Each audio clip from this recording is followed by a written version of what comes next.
Baik, selamat siang Bapak Ibu sekalian, peserta pelatihan Brevet AB. Materi pelatihan sesi siang untuk PPH Badan akan segera dimulai. Kepada Bapak Muhtar, waktu dan tempat kami persilakan. Terima kasih, Nur.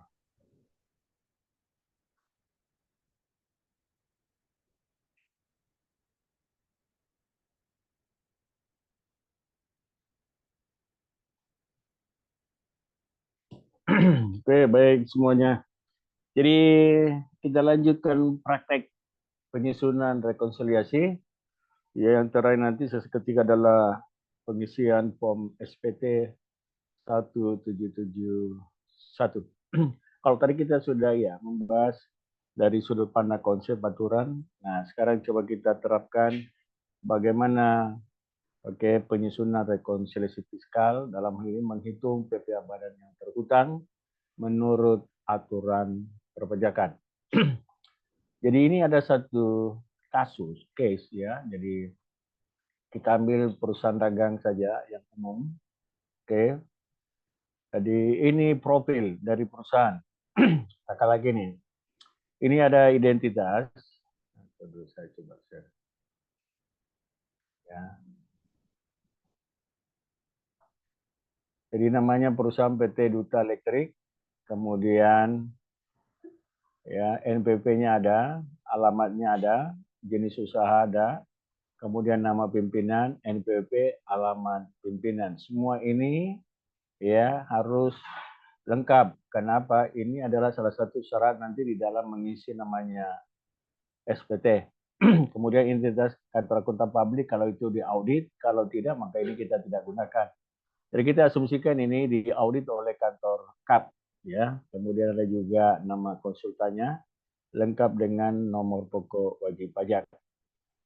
Nah, berikutnya bidang usaha ya, perusahaan ini adalah perdagangan alat-alat elektronik.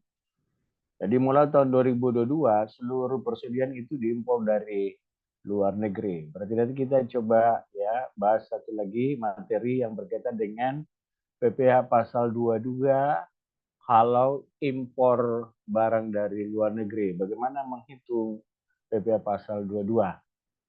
Nah, perusahaan ini didirikan tahun 2018. Ini daftar susunan ya pemegang saham, ya ada 3 orang. Daftar susunan pengurus ada juga 3 orang. Nah, ini dia.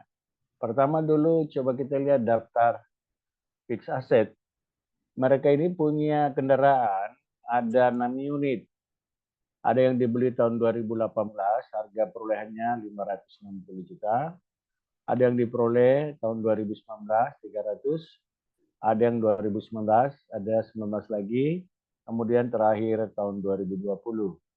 Dari total secara keseluruhan harga perolehan kendaraan adalah 2.773 juta. Ini daftar aset untuk kendaraan. Nah, berikutnya adalah daftar aset untuk apa? Furniture. Jadi perlengkapan kantor. Di sini juga ya macam-macam. Jadi mulai berdirinya perusahaan ADNB 2018 sampai dengan tahun 2020. Total harga perolehan secara keseluruhan peralatan kantor adalah 133 juta. Oke. Nah, yang terakhir, mereka punya bangunan. Bangunan itu ada 2. Ada bangunan utama kantor, nilainya 2 miliar. Kemudian ada bangunan gudang, nilainya 3 miliar. Totalnya adalah 5 miliar. Jadi ada 3 aset ya. Bangunan 5 miliar, kemudian tadi perlengkapan kantor 133 juta, kemudian kendaraan adalah 2.773.500.000. Itu berdasarkan data di dalam ya daftar fixed asset. Nah, catatan ini. 1. Perusahaan menyusulkan kendaraan dengan menggunakan saldo menurun tarif 25%. Jadi metode penyusunan itu banyak macamnya ya. Jadi ada garis lurus, ada saldo menurun. Jadi mereka menggunakan saldo menurun dengan tarif 25%. Sementara untuk kelompok peralatan kantor mereka menyusunkannya dengan tarif 50%. Yang terakhir bangunan disusutkan dengan garis lurus, umur ekonomisnya adalah 25 tahun. Itu yang harus perlu ya dipahami.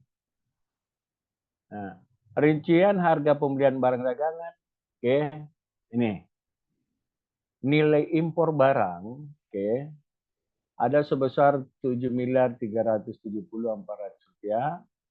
Kemudian ada biaya gaji yang berkaitan operasional penjualan, ada biaya transportasi, ada biaya promosi, dan biaya packing.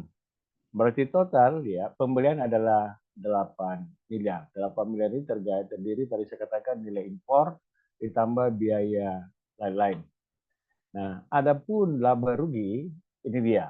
Oke, agak panjang sedikit, tapi tidak apa-apa, ini ada satu kasus yang mudah-mudahan bisa ya mengakomodir apa yang tadi kita sudah bahas ya, atau bisa menjadi rujukan nanti kalau sudah kerja. Jadi laba rugi tahun 2022 PT Data ini 31 Desember 2022. Penjualannya yang bisa dicapai 14 miliar 375. Kemudian ada potongan penjualan 125, retur penjualan 250, jumlahnya 375. Berarti kalau kita kurangi penjualan bersihnya masih ada 14 miliar. Kemudian HPP, harga pokok penjualannya, persediaan awal 5 miliar. Pembelian tadi 8 M, yang ini tadi sama. Jadi total pembelian di dalamnya terdiri dari beberapa item biaya, nilai impor barang, kemudian ditambah dengan biaya-biaya lain, sehingga apa? Pembelian di tahun 2022 sebesar 8 miliar. Persediaan awal barang dagangan ditambah pembelian, maka ini namanya barang siap digunakan atau dijual. Kemudian persediaan akhirnya masih ada 4 miliar sekian, berarti HPP-nya adalah 8 miliar 350 juta. Tadi penjualan bersihnya 14, dikurangi HPP, berarti masih ada gross profit, laba kotor 5 miliar 650. Nah, ini ada beberapa biaya. Kita mulai dulu administrasi. Biaya gaji 675 juta, biaya perjalanan dinas, biaya pemeliharaan gedung, biaya telepon, biaya listrik, biaya PDAM, biaya transportasi, tol, parkir, dan sebagainya, biaya pemakaian ATK, biaya sewa mesin fotokopi, biaya asuransi, biaya PBB, biaya perbaikan kendaraan, biaya perjamuan, biaya sumbangan, biaya denda, dan bunga, surat tagihan pajak, biaya pemakaian seragam satpam gudang dan sebagainya, biaya PPN yang faktur pajak yang tidak lengkap, ya, biaya pajak kendaraan 20 M, biaya penyusutan ya bangunan 200 juta, biaya penyusutan peralatan kantor 6 juta sekian, biaya penyusutan kendaraan 302, biaya bank, kemudian biaya lain. Jadi total biaya administrasi ya adalah 3 miliar. Nah, kalau kita kurangi tadi laba kotornya 5,6 dikurangi biaya umum 3, berarti masih ada laba operasional adalah 2,5 sekian. Nah, ini ada pendapatan lain. Jadi pendapatan lain dalam negeri dulu. Pendapatan bunga jasa giro dari bank 15 juta, pendapatan dividen dari PT ABC 250 juta, penjualan kendaraan 150. Oke, nah ini harus dipahami. Penjualan kendaraan, ini paham ini penjualan kendaraan yang dimasukkan di dalam laporan laba rugi yaitu harga jual kendaraan. Seharusnya menurut ya aturan perpajakan yang harus masuk ada laba ya, penjualan bukan penjualannya. Nah, kemudian di sini ada laba selisih kurs, impor. Ini masih tanda tanya. Kenapa tanda tanya? Kebetulan tadi dalam soal dikatakan, mulai tahun 2022 dia baru pertama kali mengimpor barang dagangannya. Jadi SDM-nya tidak tahu bagaimana menghitung selisih kurs atas impor barang dari luar negeri. Nah, itu yang kita mau cari dulu. Apakah nanti di sini ada laba atau rugi di dalam pembelian barang dagangan luar negeri. Kemudian ada pendapatan semesin jumlahnya 537. Nah, berikutnya ada pendapatan luar negeri. pendapatan usaha dari Singapura, pendapatan usaha dari negara Malaysia, dan rugi usaha di Thailand 300. Jadi ada 3 usahanya di negara lain, Singapura, Malaysia, dan Thailand. Jumlahnya adalah 1,2. Jadi total penghasilan kena pajaknya adalah 4 miliar 327 476 563. Inilah yang disebut tadi apa? Laba komersial, ya. Laba sebelum pajak, tapi ini komersial. Nah, sekarang pertanyaannya apakah ini yang akan dipajaki? Kan begitu. Nah, tadi saya sudah jelaskan bahwa di dalam praktek 2 aturan ini berbeda antara fiskal dengan komersial. Satu yang memakai aturan pernyataan standar akuntansi, satu aturan perpajakan. Tentunya angka ini adalah angka berdasarkan pernyataan standar akuntansi keuangan. Nah, ini harus kita bawa di dalam aturan perpajakan. Berapa sebenarnya penghasilan yang akan dikenakan pajak? Maka kita akan menyusun namanya apa? Rekonsiliasi fiskal. Kira-kira bisa dulu pahami dulu kasusnya dulu, soalnya ini. Halo semuanya, ya ini agak panjang sedikit ya kasus ini. Ya ini kira-kira bisa dipahami ya, Pak. Ya, bisa. Septiani, gimana kira-kira? Laba rugi ini kan biasa di jurusan akuntansi kan, di orang praktisi juga kan? Ya, ya, tahu Iya bisa Pak. namanya. Tapi Oke, bisa baik. dipahami. Oke, baik. Nah, kita lanjutkan. Nah, data penyesuaian fiskalnya ini dia.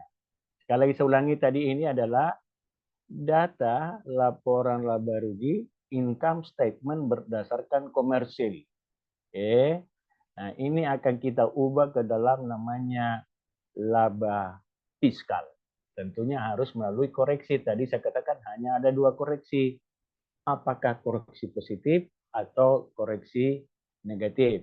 Nah, kita belum berbicara nanti di sini bagaimana efeknya kalau temporary tadi, nanti itu di akuntansi pajak kalau kita ketemu di bulan Agustus. Oke. Nah, ini data penyesuaiannya seperti ini.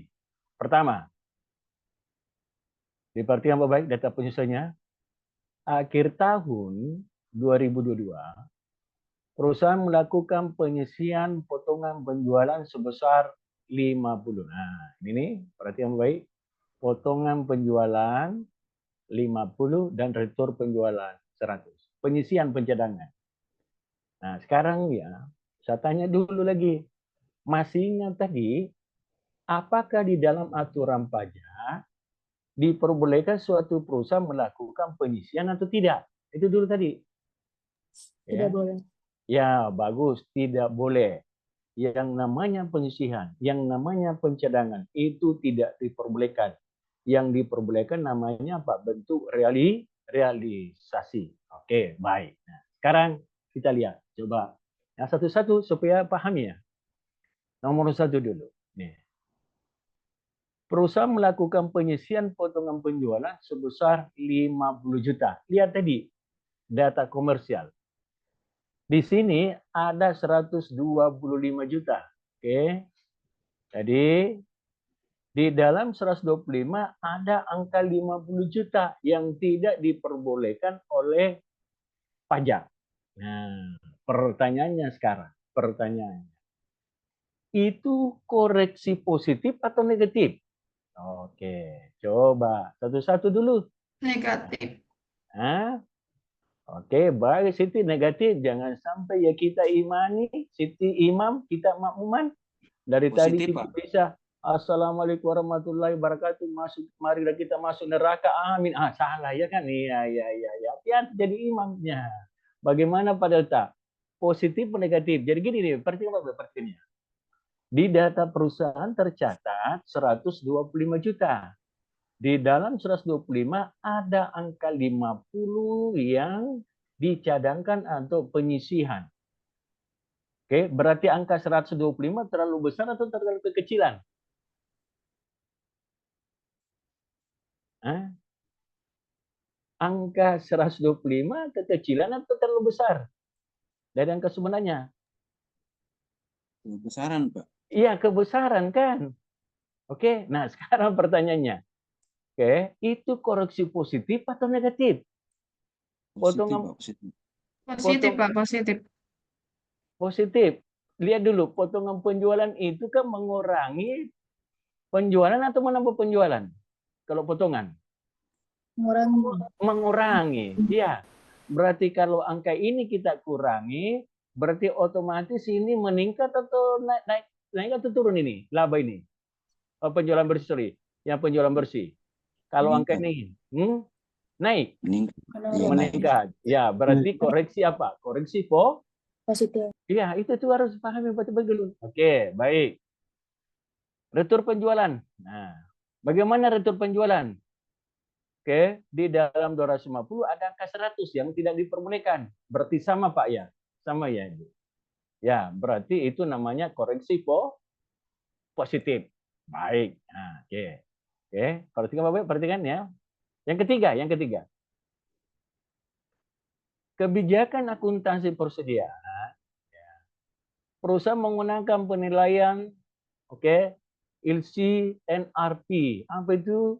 Lower cost or net realizable value. Nah, masih ingat kalau di akuntansi, mana yang lebih rendah antara harga pokok dengan nilai realisasi bersihnya.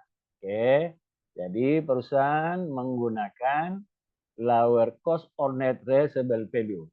Ini juga tidak diperbolehkan di dalam perpajakan, ya. Ini yang diperbolehkan hanya historical cost, yaitu metode cost. Oke, sekali lagi saya ulangi. Metode LCNRP itu hanya diperbolehkan di akuntansi, tapi menurut pajak dia boleh menggunakan metode cost saja, harga perolehan. Nah, sekarang kita lihat satu-satu dulu persediaan awal. Kita telusuri tadi ya persediaan awalnya kan. Nah, ini persediaan awalnya berapa di sini? 5 miliar. Tadi di sini persediaan awalnya cost sama atau tidak? Sama ya? Sama. Berarti tidak ada koreksi. Oke, lihat persediaan akhir. Bagus. Persediaan akhir tadi lihat. Berapa ini? 4 miliar 650. Oke. Nah, ini tadi sama kan menggunakan CNRP pada ini tidak diperbolehkan 4,8. Nah, berarti apa? Ini efeknya terhadap laba apa ini? Harga pokok ini. Koreksi positif atau negatif? Ya, yang tercatat 4,6 seharusnya 4,8. Coba. Ya, kira-kira efeknya apa nih? Dicatat 4 miliar 650 yang ini nah, ini. Jadi bukan angka ini, pajak tidak mengakui angka ini. Yang boleh diakui adalah 4,8. Berarti apa? Kurang catat persediaan akhir. Berarti apa? Kalau persediaan dicatat lebih kecil dari seharusnya, efeknya terhadap APP apa? APP-nya lebih besar atau lebih kecil? Nah, ini kan akuntansi atau logika ya, pakai logika aja. Iya. Bagaimana Mutiara dan Nisa? Hah? Bagaimana ya? Tiap hari menghitung HPP-nya. Akuntansi. Lebih kecil, Pak, HPP-nya. Tunggu dulu. Yang mana lebih kecil? Ini. Yang kalau metode cost. Oh, jadi nanti HPP-nya lebih kecil dibandingkan dengan yang 4650 ya. Berarti kalau lebih kecil HPP-nya, berarti mana yang lebih besar labanya? Berarti metode cost. Labanya berarti lebih besar. Ya, berarti koreksi apa namanya? Positif. Ya, oke, bagus. Koreksi ya positif. Oke, bagus ya. Nah, itu cara ya menganalisisnya. Oke. Nah, coba kita lihat satu persatu dulu ya. Jadi satu tadi. Nah, ini dia. Jadi potongan tadi. Metode penyisian pencerangan tidak diperbolehkan dalam undang-undang tadi ya, sehingga perlu dilakukan namanya Pak. Koreksi fiskal sesuai tadi pasal 9 ayat 1. Jadi bukan biaya yang boleh dipergunakan di dalam mengurangi penghasilan. Nah, jadi potongan komersial tadi kan tercatat 125. Kemudian fiskal 75. Nah, berarti positif berapa? 50 juta. Oke. Nah, begitu juga dengan retur penjualan. Ya. Metode penyisian juga tidak diperlukan, sama tadi aturannya, itu tidak diperkenankan. Retur penjualan tadi menurut komersial 250, di dalam itu ada 150. Nah, berarti juga koreksi positif adalah 100. Kira-kira bisa dulu paham sampai sini Bapak Ibu? Bisa paham ya? Septiani. Pak, paham Pak. Dari tadi kau menguak, saya lihat 5 kali sudah mengai, 5 kali Septiani. Oke, enggak apa-apa, bercanda Septi ya. Oke, baik. Nah, sekarang tadi yang berikutnya fiskal tadi ya. Oke. Nah, logikanya tadi kalau masih ada ragu-ragu, kamu begini tadi ya. Contoh ya, ilustrasi saja ya. Jadi ini metode cost yang diperbolehkan di pajak. Ini tadi komersial kan? Oke. Ini sini ada penjualan, sama-sama penjualan. Ini persediaan awal, ini sama. Pembelian, berarti sama-sama pembelian. Nah, bedanya kan persediaan akhir. Kalau di fiskal ya 4 dicatat 4.000, kalau di komersial tadi 2.000 lebih kecil. Berarti apa? HPP ini nih, HPP di komersial itu lebih besar dibandingkan dengan fiskal. Berarti apa? Laba di komersial lebih kecil dibandingkan dengan fiskal. Itu logikanya. Sehingga persediaan tadi ini ya memang memunculkan namanya Pak, koreksi positif. Jadi persediaan akhir tadi menurut fiskal seharusnya 4,8, tapi persediaan menurut komersial ini dicatat berdasarkan ILC NRP 4. Berarti koreksi adalah 150 juta positif. Jadi sudah 3 positif menambah laba. 1, 2, 3. Kira-kira sampai sini bisa mengerti atau belum ya? Ada pertanyaan? Pak Delta, ya masih bisa ikuti Pak? Kalau saya lebih cenderung ke asal usulnya sih. Misalnya persediaan awal itu hitungannya dari mana? Persediaan akhir itu hitung barangnya seperti apa? Oke, baik ya. Jadi ini agak teknis ya. Jadi gini. Bagus. Jadi persediaan awal, oke, ya, kita lihat saja neraca ya. Nah, ini. Angka ini kan, oke, ini ada daftar ya inventorinya. Oke, ini juga ya tergantung dari metode yang digunakan di dalam menilai persediaan. Ada 2. Apakah kita gunakan metode fisik atau metode perpecual? Oke, dengan penilaian tadi menggunakan LIFO, PEPA atau ILC. Jadi angka ini Pak Delta ada asal usulnya, tapi di sini saya tidak gambarkan. Ini kan misalnya terlalu banyak, dari atas kan itemnya barang kan banyak ya. Jadi ada perhitungan persediaan Pak. Oke, jadi bisa menggunakan tabel persediaan awal tambah pembelian kurangi persediaan akhir gitu. Jadi sayangnya laptop yang satu saya tidak pakai, laptop ini tidak ada dalam sini ya. Begitu Pak Delta. Jadi ini angka-angka ini saya tidak perlihatkan yang ini ya. Jadi ini contoh saja bahwa ada persediaan awal sebesar ini, ada itemnya ini, breakdown-nya banyak sekali.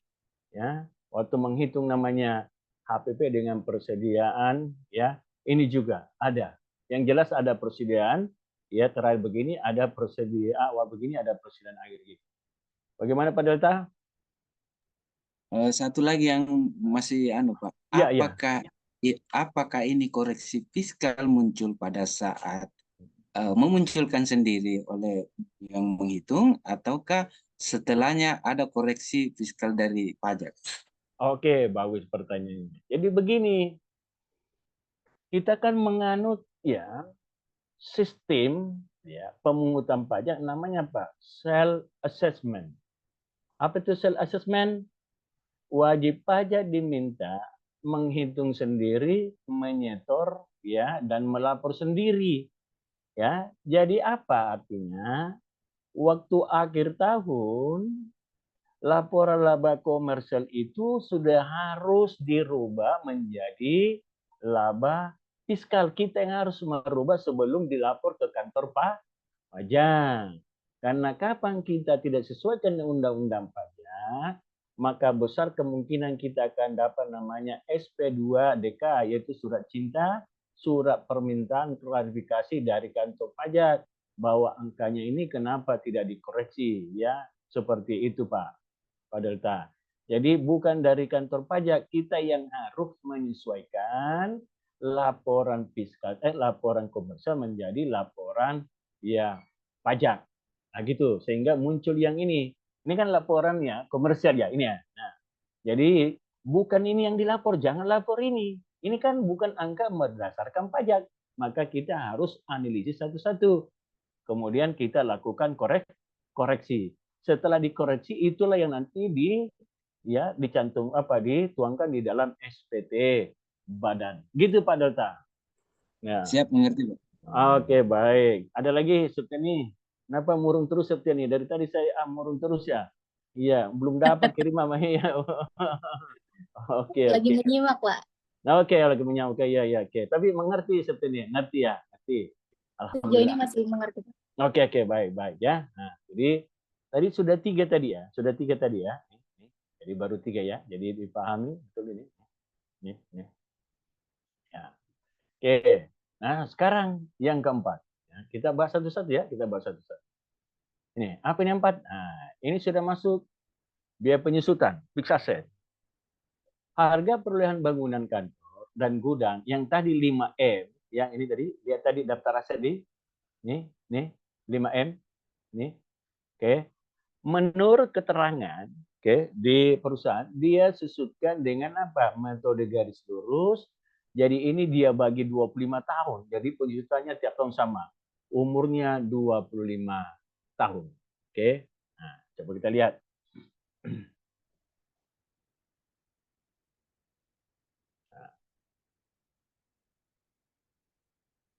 Jadi perusahaan menyusukannya bangunan gudang selama 25 tahun. Sementara aturan fiskal apa? Yaitu merekanya maksimum 20 tahun. Nah, berarti ini kan sudah berbeda. Ya, sama tadi yang saya jelaskan temporer ya. Jadi perusahaan 25 sementara fiskal 20 tahun. Nah, tinggal kita bagi. Berarti kalau secara matematik harga bangunan tadi ya 5M dibagi 25, yang satunya pembaginya 20, kira-kira mana yang lebih besar biaya penyusutan ini dalam tahun 22 ini? Septiani. Pembagi 25 atau pembagi 20? Mana yang lebih kebesaran? Ya. Berarti kelihatannya pembaginya 20, ya kan? Ya. Ya, berarti apa? Fiskal. Yang kalau begitu koreksi apa ini yang muncul? Coba, koreksi apa nih? Positif atau negatif? Negatif, Pak. Negatif Pak Turangga. Ya. Ya, oke, kita lihat ya. Ya, 25 tahun, satu 25, ya satu ya 20 tahun. Jadi ini menurut pasal 11 bahwa harus diamortisasikan atau dimortisasi. Oke. Jadi penyusutan komersial, lihat laba rugi tadi. Nah, kita harus jadi 200 begini caranya. Nah, lihat nah, betulkah? Harus dites ke laba rugi. Nah, coba ya. Di dalam laporan laba rugi tadi ada biaya penyusutan kantor ya. Ini kan? Nih, lihat ini. Berapa nih? 200. Ya, 200 juta. Oke. Nah, jadi yang sudah diakui oleh perusahaan adalah 200. Nah, fiskal adalah apa? 250. Berarti apa? Ada koreksi negatif 50 juta. Ya. Oke, berarti sampai sini tidak ada masalah ini? Oke, ini Pak Turangga, tidak ada masalah ya? Oke, baik. Nah, kita pindah lagi. Penyusutan peralatan kantor. Oke, kita lihat di dalam ya laba rugi yang sudah disusutkan. Jadi harus juga mengacu ke sana ya. Nah, berapa penyusutan kantor ini? 6.937.500. Oke. Nah, 6.937.500. Oke. Nah, sekarang kita lihat.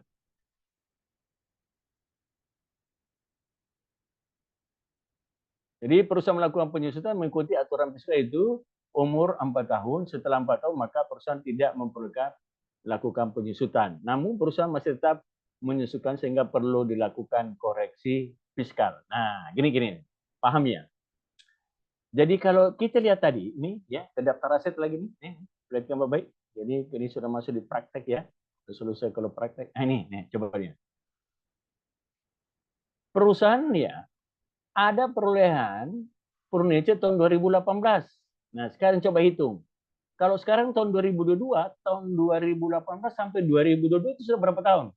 18, 19, 20, 21, 22. Ya, berarti seharusnya kan sudah tidak ada lagi. Ya, berarti apa? Tidak boleh menyusutkan lagi sampai di tahun kelima. Menurut pajak. Setelah umur 4 tahun, maka tidak boleh lagi disusutkan. Tapi menurut keterangan tadi, data dari perusahaan, dia tetap menyusutkannya. Nah, berarti apa? Itu harus dikoreksi. Oke, kita lihat. Ada perhitungannya juga. Nah, ini dia. Jadi penyusunan keputusan tadi dalam laporan laba rugi 6937. Sementara menurut fiskal 463. Dari mana 63? Nah, kita lihat. Jadi ada positif 2,3. Kita lihat. Nah, ini dia. Nah, coba. Ya, saya lihat. Ini nih. Oke.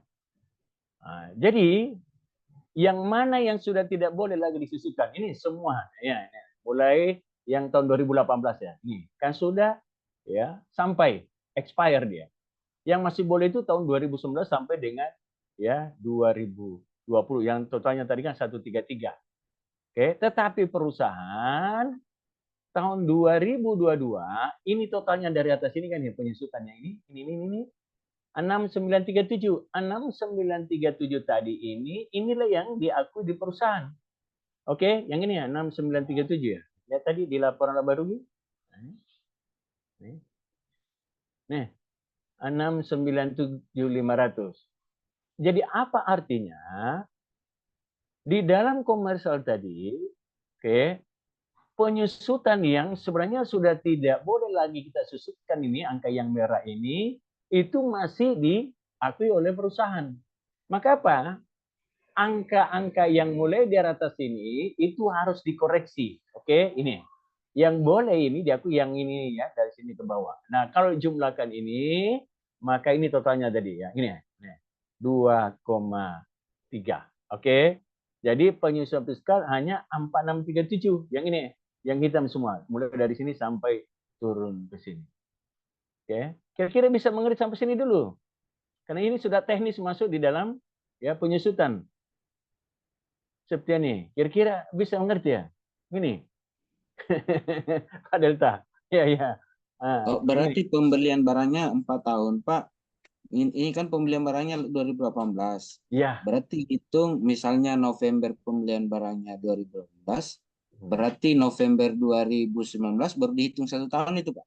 Iya, betul. Jadi gini, pajakan dia bukan setahun kerja. Kalau dibeli November, berarti kan ya November sampai Desember saja kan, mulai dia tahun ya awal tahun itu. Ya, karena kita membeli pada saat ya itu kita gunakan maka mulai disusutkan.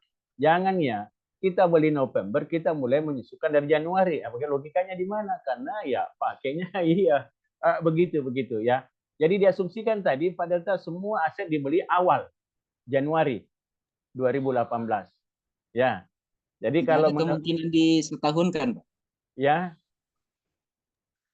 Tidak ada kemungkinan disetahunkan begitu? Tidak ada ya, tidak ada. Aturan ya apa? PSK juga kan mengatur begitu ya. Kita lihat ya kapan mulai terpakainya. Ya, kapan mulai terpakainya. Berarti kita mulai melakukan penyusunan saat ya terpakai ya, bukan sebelum. Nah, masa kita belum pakai kita mulai susutkan ya itu tidak tidak fair namanya. Ya, gitu. Ya. Oke. Yang jelas menurut tadi aturan pajak 4 tahun, kalau sudah 4 tahun maka tidak boleh lagi disusutkan. Jadi penyusutan harus 0. Ya, berarti tetap ada di dalam laporan keuangan. Ya itulah keuntungan perusahaan. barangnya masih ada bisa dipakai, tapi penyusutannya sudah habis, ya itu namanya keuntungan. Ya, pajak juga sudah tidak mengakui. Oke. Begitu. Jadi koreksi 2,3. Bagaimana Pak Delta sampai sini? Sah? Baik Pak, baik Pak. Oke, baik. Nah, satu lagi aset apa ini? Nah, oh, tunggu dulu ya. Kelihatannya warna merah ini pasti tidak berubah slide saya. Saya coba keluar dulu nih, nanti dulu.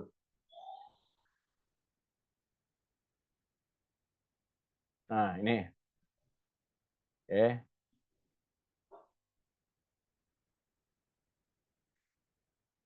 Nah, ini agak sedikit ya, kompleks. Itu masalah tadi peraturan kantor nih. Nah, ini kendaraan. Oke. Jadi koreksi fiskal atas biaya pengisian laba penjualan kendaraan. Nah, kendaraan ada kendaraan dijual awal Desember, namun perusahaan masih tetap mengakui biaya penyusutan bulan Desember sehingga perlu dilakukan koreksi fiskal. Nah, jadi lupa dia hapuskan. Oke. Biaya penyusutan komersial 302. Kita lihat ya di dalam lapor laba rugi dulu. Selalu cek di laba rugi. Mana? 302.835.938 ya. Nah, jadi ada satu unit kendaraan yang terjual.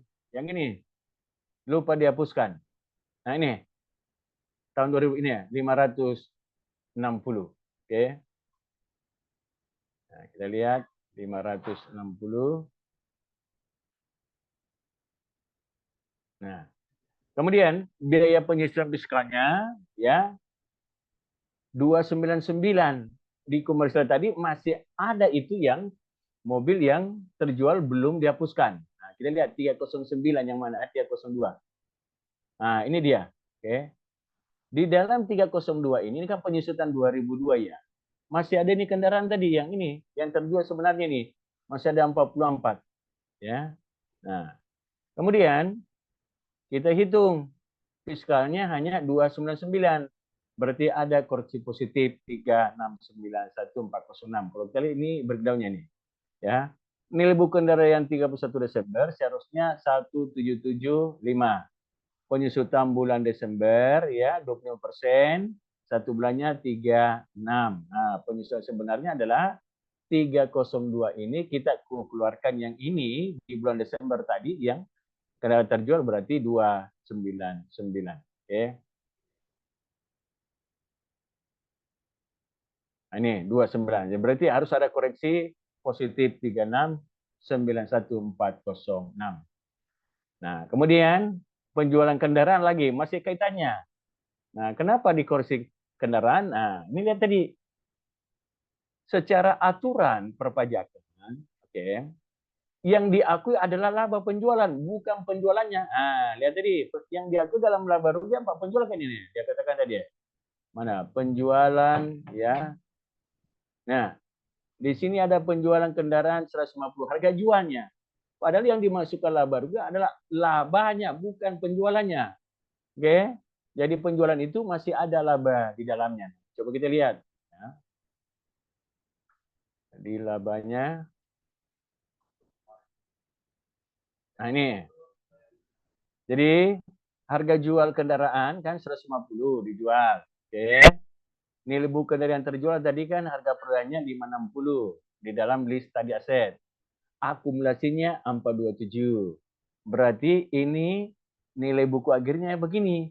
Nah, yang dilaporkan tadi harga jualnya yang ini. Nah, maka labanya begini. Berarti seharusnya masuk di lapor laba rugi angka ini, bukan angka ini. Berarti harus dikoreksi positif sebesar 132. Kira-kira bisa paham ini laba penjualan kendaraan atau belum ini? Saya ulangi lagi. Ya, Pak Delta. Nggak Pak, mulai ulangi Pak, tadi kelewat, baru join lagi. Septemnya dari mana? Kamu selalu Septemnya baru join lagi. Oke. Internetnya Pak. Oke. Baik Septemnya ya kendaraan. Gini. Saya ulangi lagi ya. Saya perlihatkan lagi laporan laba rugi ya, laporan laba rugi. Gini ini, perhatian baik ya. Nah, di dalam laporan laba rugi, oke, ada penjualan kendaraan, oke, yang dicatat 150. Ini harga jualnya. Seharusnya yang dimasukkan laba rugi bukan harga jualnya, tetapi labanya. Ya, laba diperoleh dari mana? Harga jual dikurangi nilai buku atau nilai sisa. Ya, kayak gitu kan? Ya, oke. Nah, sekarang perhatikan tadi, ya. Ini. Jadi, ini saya pelan-pelan ini karena ini agak teknis ini. Ya. Nah. Nih, harga jualnya tadi kan 150. Oke. Harga perolehnya tadi kendaraan berapa? Ini 560 kan? Di list tadi kan? Nih, lihat tadi list. Sehingga tadi yang terjual. Ini. Ini yang terjual ini. Nih. Tahun 2018 kan? Ya. Nah, kita hitung berapa akumulasi penyusutannya ini. Hitung saja. Januari 18 sampai tadi Desember ya 22. Oke, kita hitung penyusutannya, akumulasinya berapa? Nah, ini.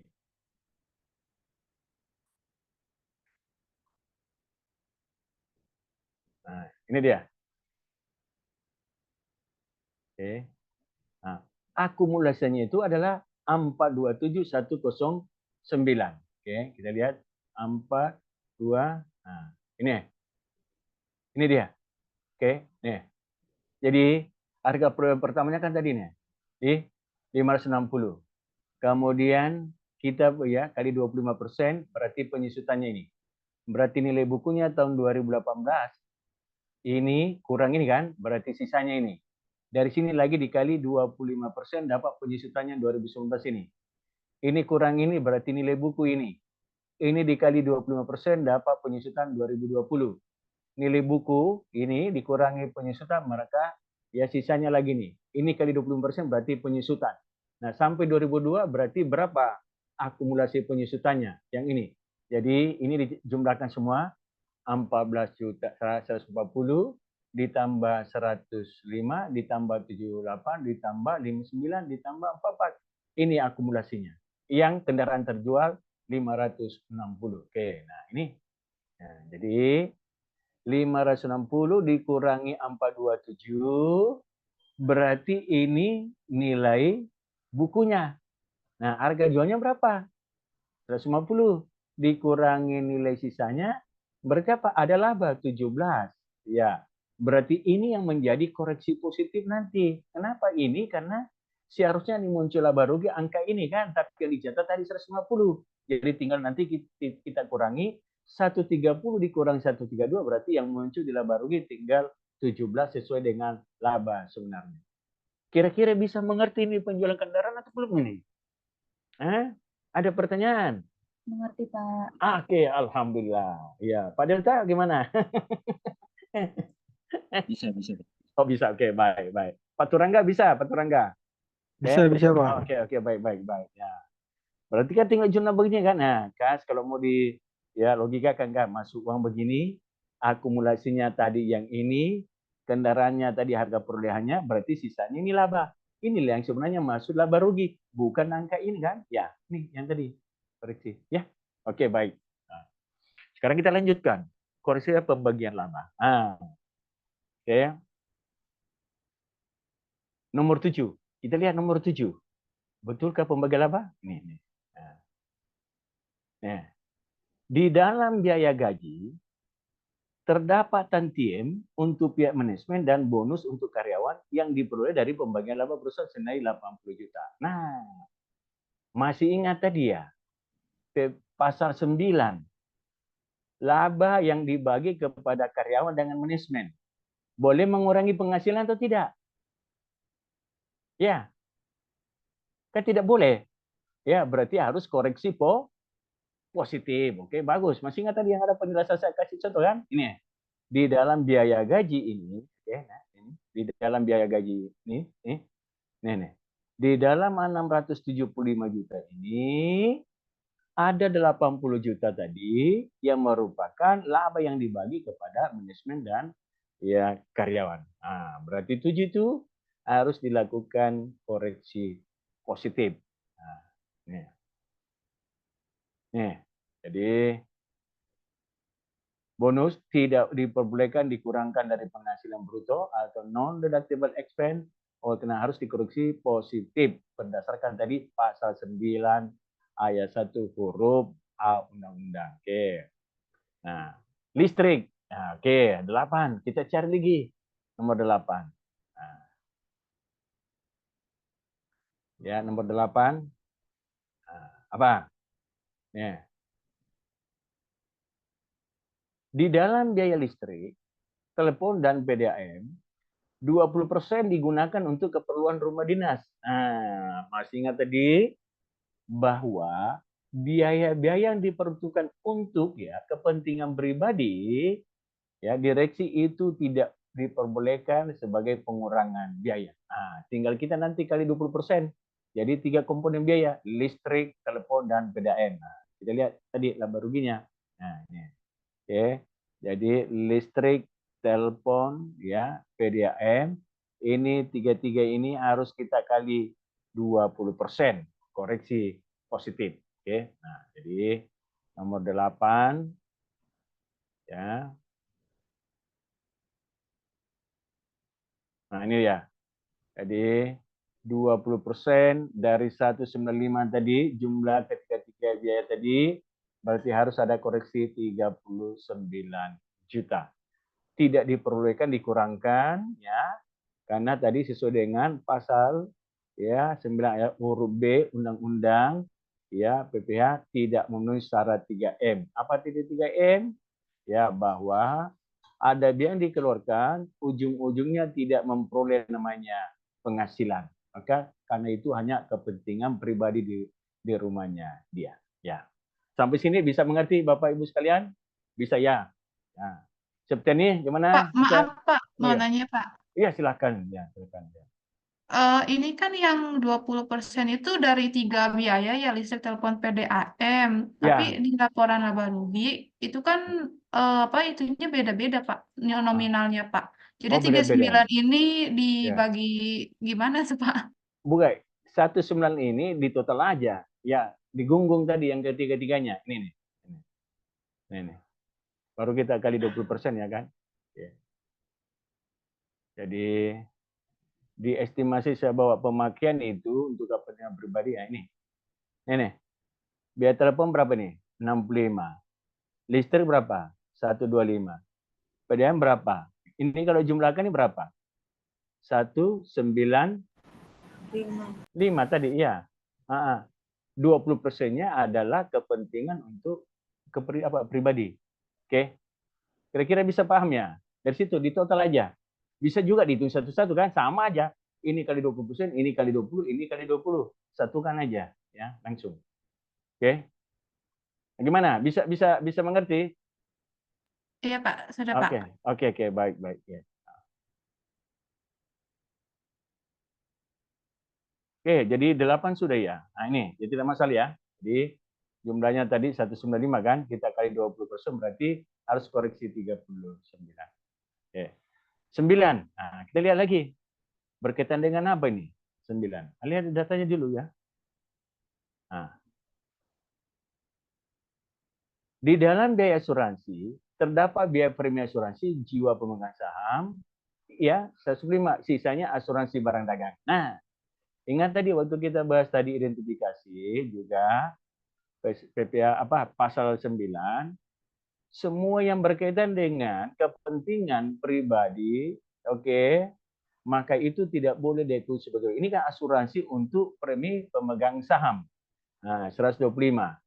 Tapi di dalam asuransi itu ada asuransi barang dagangan. Nah, coba kita lihat ya, biaya asuransi. Asuransi tadi berapa di laba rugi? Nih, 200. Oke. Jadi 200 kita keluarin ya. Yang 125 berarti sisanya 75 itu adalah barang dagangan. Boleh diaku sebagai biaya. Nah, berarti 9 itu harus dikoreksi juga. Ya, harus dikoreksi. Karena ini menyangkut ya tidak memenuhi unsur 3M lagi. Nah, ini. tidak diperbolehkan karena tidak memenuhi 3M. Nah, kemudian 10. Nah, kita lihat satu-satu. Jadi harus dicari satu-satu ya. Ya, tidak sesuai dengan aturan pajak. Nah, jadi 10. Biaya denda bunga atas terbitnya surat tanggihan pajak 65. Ingat tadi ya. Jadi semua yang namanya sanksi denda dari kantor pajak itu tidak diakui sebagai biaya. Kenapa? Karena orang pajak akan memberi efek jerah terhadap setiap wajib pajak supaya tidak melanggar lagi aturan. Oke, berarti ini harus dikoreksi. Ya. 11. Biaya perjalanan dinas. Biaya perjalanan dinas yang didukung bukti dan berhubungan dengan kegiatan usaha hanya 40 juta. Berarti sisanya berapa? Coba lihat ya, biaya perjalanan dinas. Adakah biaya perjalanan dinas? Dilihat. Biaya perjalanan dinas. Mana ini? Biaya perjalanan dinas. Ini dia. Di dalam 50 juta ini, yang nyata-nyata ada bukti fisiknya hanya 40. Berarti 10-nya apa? Tidak ada buktinya. Menurut aturan pajak, kalau ada pengeluaran tidak ada bukti, tidak bisa dipertanggungjawabkan, maka harus koreksi positif. Oke? Nah. 12. Biaya perjamuan sebesar 20 tidak dibuatkan daftar nominatif. Nah, kita lihat. Ya. Biaya perjamuan. Ada nggak biaya perjamuan? Nah, biaya perjamuan. Biaya perjamuan. Nah, ini dia. Biaya perjamuan entertainment ada 100 juta. Oke. Menurut ya, informasi bahwa 25 jutanya ini tidak bisa dipertanggungjawabkan dengan benar. Sisanya itu boleh. Ada daftar nominatifnya. Asal-usulnya ada. Orangnya ini relasinya dengan perusahaan ada. Sementara 25 jutanya itu siluman. Tidak tahu. Kalau seperti itu, orang pajak pasti tidak mau mengaku sebagai biaya. Harus dilakukan koreksi. Oke. 13. Sumbangan seluruhnya untuk hari ulang tahun kelurahan. Mana tadi ada sumbangan? Ini biaya sumbangan ini 5 juta. Ini acara kelurahan. Nah, tadi saya sudah jelaskan juga. Yang berkaitan dengan sumbangan, selama tidak ada kaitannya dengan misalnya sumbangan untuk bencana, maka semua sumbangan itu tidak diakui sebagai biaya. Oke, non-deductible expense. Ini. Ya. 14. Di dalam biaya lain terdapat biaya tidak jelas peruntukannya. Ini. Jadi biaya lain. Oke. Ya, 300. Besar sekali. Memang biasanya kalau di perusahaan itu, kalau ada biaya-biaya siluman, mereka ya sukar mempertanggungjawabkan buktinya, maka mereka masukkan saja namanya other expense atau biaya lain. Nah, orang pajak begitu lihat namanya biaya lain, udah langsung koreksi ya, positif semuanya. Oke, tapi ini tadi coba kita lihat ya, 90 juta yang tidak jelas, baris sisanya masih jelas. Kalau masih jelas itu oke, masih bisa diterima oleh kantor pajak dengan berbagai macam argumentasi yang harus disampaikan. Ya. Nah, 15. Pendapatan semesin sebesar 122 sudah dipotong PPh pasal 23. Ya kita lihat pendapatan sewa di laba rugi. Ini juga harus dipahami. Ya. Ada nggak? Pendapatan sewa. Ini. Pendapatan sewa yang ada di dalam laporan laba rugi, angka ini sudah dipotong PPh. Oke. Berarti yang dicatat oleh perusahaan adalah netonya. Padahal sebenarnya bukan netonya, tapi brutonya yang harus dicatat sebelum dipotong PPh pasal 23. Ini sewa mesin, berarti potong PPh pasal 23 2%. Berarti kita harus mencari angka ini berapa PPh pasal 23-nya. Yang ini. Kemudian kita tambahkan kembali. Kali ini adalah netonya. Oke, kita lihat. Ya. Nah. Mudah mencarinya. Oke, mudah. Kalau tarifnya 2% ini, berarti ya tinggal di gross up saja kan? Ya. Nah, caranya begini. Tinggal di gross up saja. Mencari angka sebelum dipotong ya PPh 23 2% atau kita cari namanya apa? DPP-nya. dasar pengenaan pajaknya. Oke.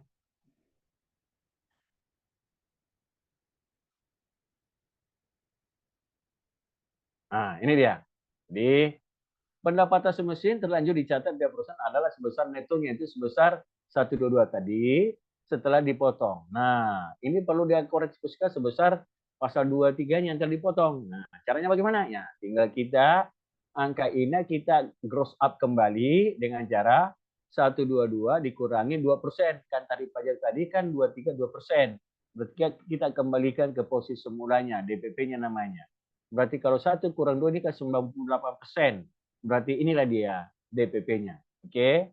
Nah, DPP-nya inilah kita kali 2% dari 1, berarti ini dia koreksi ya pajaknya nanti 2.500.000. Oke. Nah, 16. Ya, satu-satu ya. Karena siapa tahu besok lusa ujiannya gitu. Nah, ini. Mana? 16. Pendapatan dividen dari PTBC 250. Jadi perusahaan memperoleh ya penghasilan dividen dari PTBC ya. Kita lihat baru ada nggak? Nih, pendapatan dividen. Nih, pendapatan ya dividen. Oke. Nah, jadi pendapatan dividen tadi apa maksudnya? Nah, pendapatan dividen yang diterima oleh wajib pajak, aturan baru itu bukan objek pajak. Nah, itu harus dipahami. Kalau wajib pajak pribadi dia terima, selama dia ya investasikan maka itu boleh ya bukan objek pajak. Nah, mana ini? Oke, ini dia.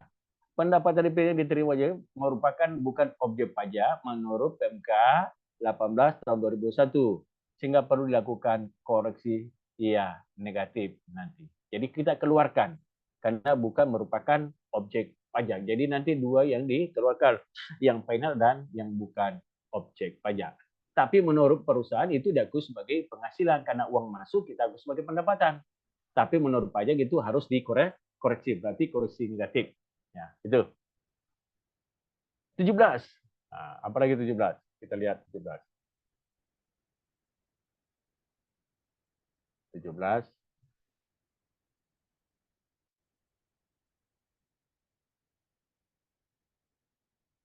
Nah, pendapatan bunga jasa giro, dia jasa giro 250. Nah, ini juga harus dikoreksi kan? Kenapa? Pendapatan bunga jasa giro itu namanya final. Oke? Nah, berarti ini harus dikoreksi ya, negatif. Biayanya ada, berarti harus koreksi positif. Nah, 18. Nah, pada bulan September, pertama kali perusahaan melakukan impor barang tadi dari luar negeri, namun belum dilakukan perhitungan dalam melakukan selisih kursnya karena ketidaktahuan dan perhitungan PPh pasal 2 atas impor. Ini dia datanya. Oke, jadi gini ya. Perusahaan baru pertama kali impor barang dagang luar negeri tidak tahu menghitung selisih kurs dan tidak tahu menghitung PPh pasal 22. Jadi salah satu objek dari 22 adalah impor barang dari luar negeri. Nah, ini dia. PT Delta memiliki API, angka pengenal impor. Jadi tarifnya biasanya kalau menggunakan API dia 2,5% saja, ya. Nah, jadi bukan objek BPN. Ini dia harga FOB-nya, fakturnya. 350 US dollar, freight-nya ada, asuransinya ada, biaya lainnya, biaya masuknya 20%. Dalam proses pembayaran harga barang, perusahaan melakukan pembelian palas. Jadi tidak punya palas, waktu bayar luar negeri barangnya orang, kita harus beli ya valuta asing baru bayar. Sementara terus pajak ya ada berlaku. Nah, gini. Supaya nanti kalau beraja dua-dua, kalau impor, oke, berarti kita kan bayar dalam bentuk valuta asing. Nah, untuk menghitung pajaknya, kita tidak boleh menggunakan namanya kurs ya rate dari Bank Indonesia. Tapi kita harus mengkonversinya menggunakan kurs ya PMK aturan dari Menteri Keuangan. Oke. Nah, jadi di sini ada kurs pajak ya berlaku saat itu yang ini, oke. Hanya saja ada kurs jual beli, nanti kita beli palas. Nah, pemungut PPh bea cukai ini, nomor perhitungannya ini. Nah, sekarang kita hitung. Jadi ada memang tadi yang kita belum hitung. Ini keterbatasnya tadi ini. Ada ini. Berapa laba selisih kurs atas impor barang? Ya, ini belum didapat ya. kemudian dua-duanya juga. Karena terkendala tadi SDM-nya tidak tahu bagaimana. Sekarang kita pecahkan ya. Bagaimana menghitung PPh pasal 2 dan selisih kursnya. Ya, yang ini, oke. Nah, ini. Coba.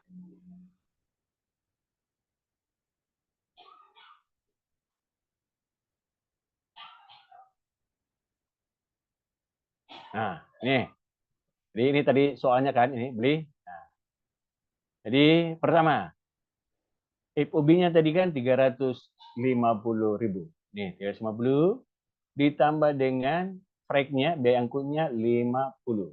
Tambah asuransinya 10.000, ditambah biaya lainnya adalah 5.000. Jadi total CAF-nya, cost insurance freight-nya adalah 415.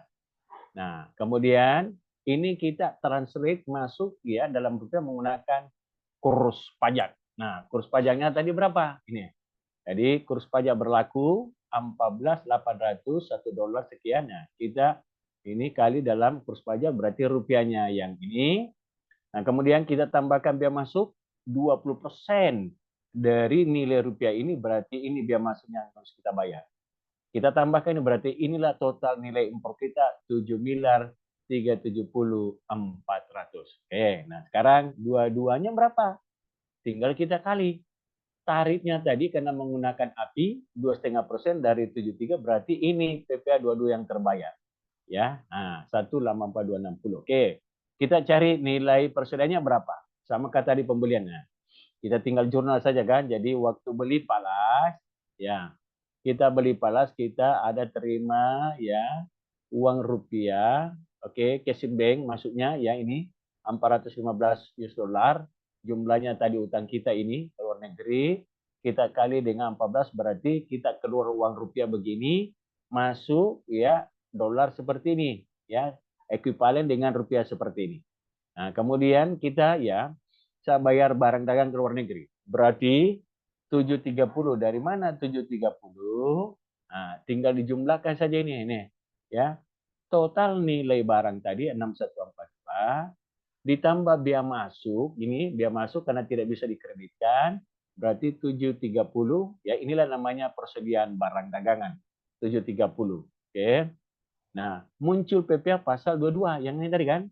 Satu lampang ketemu. Nah, kemudian cash banknya ini kita habiskan ini karena bayar hutang ke luar negeri, kemudian kita bayar ya rupiah. Oke, ada yang dibayar dalam rupiah yang mana-mana? Adalah custom biaya masuk ditambah dengan PPh pasal 22. Sehingga apa? Memunculkan laba selisih kurs 145. Nah, sudah dapat angkanya ini sini. Ada laba selisih kurs, kemudian ada piutang PPh pasal 22 yang kita peroleh atas ya pembelian barang dari luar negeri. Kira-kira mengerti nih apa ini yang dibahas ini yang ini? Septiani, gimana ini? Bagaimana Yanti, Yatini, Pak Turangga, Arsalu, mengerti nggak yang ini? Ada yang mau didiskusikan? Karena ini agak teknis ya, dua-dua. Ini penggunaan kurs PMK-nya Ya. pada saat pembelian barang, Pak ya? Ya, jadi gini, kurs PMK, kalau saya dulu ya tahun-tahun berapa itu, kurs PMK itu biasanya ya 1 minggu baru berubah. Saya tidak tahu sekarang apakah setiap hari atau masih tetap 1 minggu. Ya, kalau PMK itu dulu 1 minggu kita, nanti minggu depan baru berubah dari Senin sampai Sabtu ya. Kalau hari Senin PMK-nya 15 ya itu ya kita pakai 15 sampai Sabtu ya. Nah, gitu Pak Delta. Dihitung selisihnya tadi ini dari kurs kan, Pak?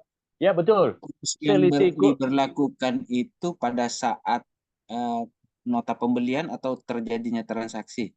Ya, jadi gini, selisih kurs ini kan penyebabnya tadi karena kenapa? Ada tadi yang dibayar dalam bentuk rupiah. Apa yang dibayar dalam bentuk rupiah adalah yaitu custom ya biaya masuknya dengan PPh pasal 22. Karena aturan pajak kita tidak boleh membayar valuta asing, harus rupiah. Sementara barang dari luar negeri itu kita beli falas bayar dalam bentuk ya dolar. Berarti kita beli falas, berarti ada kurs pajak, ada kurs BI. Nah, tinggal kita selisihkan kan. selisihnya itu kita kali tadi, maka inilah selisihnya, namanya ya laba selisih kurs. Ya.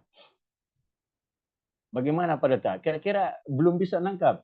Ini kan ada Ya. laba selisih kurs 145.250. Ya. Finalnya dari mana tadi ini Pak? Saya Ya, yang kelewat. ini coba. Nah, lihat. Berapa tadi total ya yang dolar mau yang dibayar Pak Deta ini kan 415 ini. Ya. Nah, 415 tadi ini kan kita ada menggunakan kurs pajak, ada menggunakan kurs BI tadi. Ini nih. Kurs pajak untuk apa? Untuk pemakaian perhitungan biaya masuk dengan PPh pasal 22. Oke. Sementara barang dagangan menggunakan kurs BI, kita beli. Ya. Nah, berarti tinggal diselisihkan saja kan ya. 14.800 ya kurs pajaknya diselisihkan dengan kurs BI beli palas, berarti selisihnya berapa dikali 415 maka muncul 145. Itulah laba. Kenapa laba? Nah, lihat Ki ya. Pada posisi kurs ya, BI kan ya ini bayar utang kan ini ya. 14.800 kita ya hanya di pajak itu 14.50 seolah-olah menguat.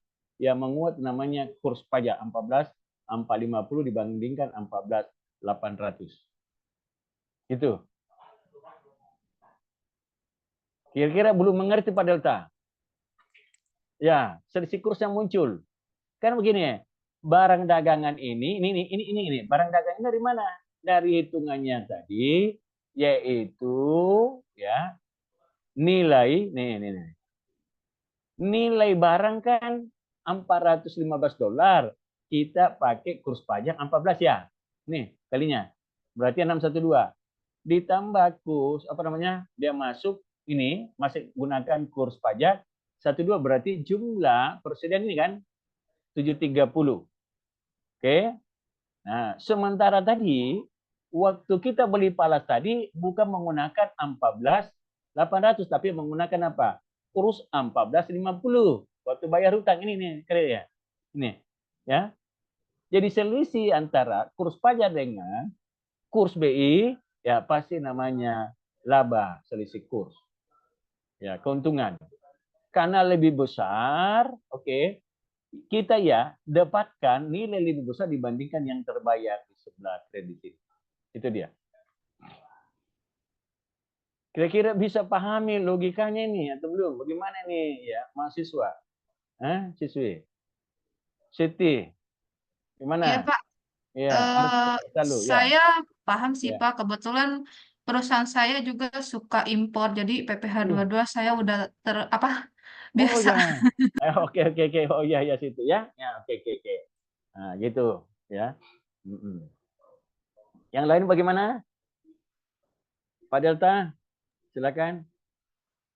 Yang saya belum pahami ini ya. Pak, begini ya, ini kan perhitungan selisih ini pada saat membayar bea cukai, dia menggunakan juga PMK ya Pak ya. Ya. Pada saat pembelian barang itu kan melalui kurs BI, kan begitu. Ya. Terjadi selisih di sana, ya kesimpulannya kalau saya tidak pernah akan sama kurs BI dengan PMK. Ya, kalau itu kita sebutkan bisa juga sama tergantung ya keputusan dari PMK itu sendiri. Apakah dia samakan atau tidak karena mereka punya indikator sendiri di dalam menentukan PMK. Ya, gitu. Ya. Berarti taruhlah misalnya tanggal 5 Tanggal 5 terjadi September. transaksi Ya. 5 September misalnya. Ya, betul. Terjadi selisih antara PMK dengan BI, berarti itulah yang dihitung Pak pada saat transaksi itu Pak ya? Ya, jadi historical rate kita pakai. Jadi pada saat kita transaksi 5 September ini, misalnya saat itu kan kita mau bayar langsung kan, jadi tidak ada namanya sistem ya utang piutang. Pada saat 5 September kita cari berapa kurs yang berlaku 5 September historical. Oh, kita mau beli valuta asing berarti saat itu ada kurs nego. Ya, ini kita harus siapkan rupiah 14.450 untuk membeli valuta asing 415 atau setara dengan 5.996.750. Ya. Nah, di lain pihak, waktu kita mau bayar pajak tidak boleh menggunakan 14. Ya, harus kita gunakan kurs 14 yang ini. Nah, maka ini tadi ya.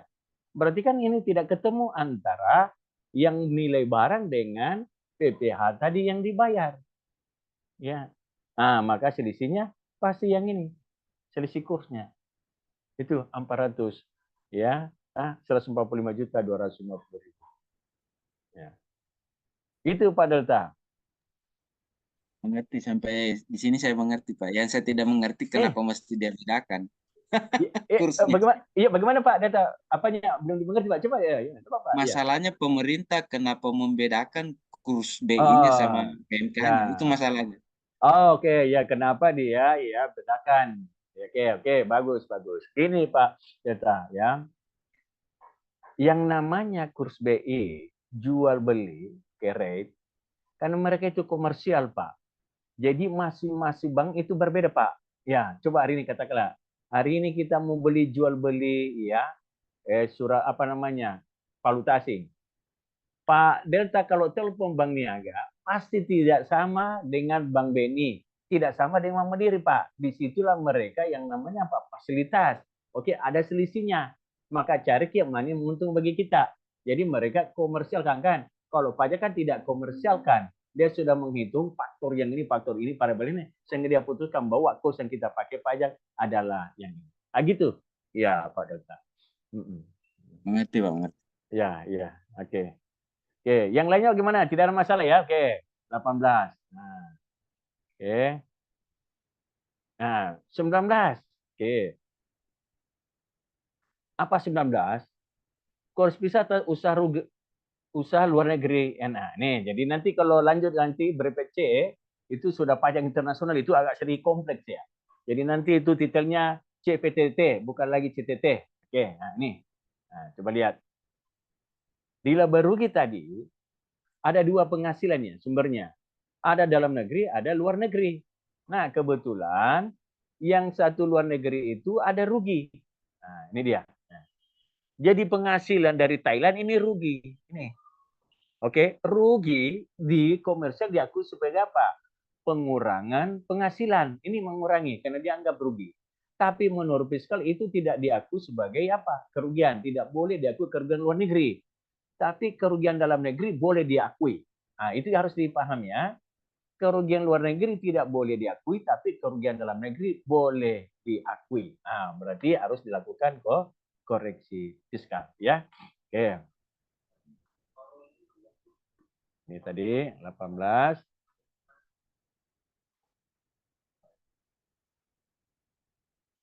Ini sudah tadi 19.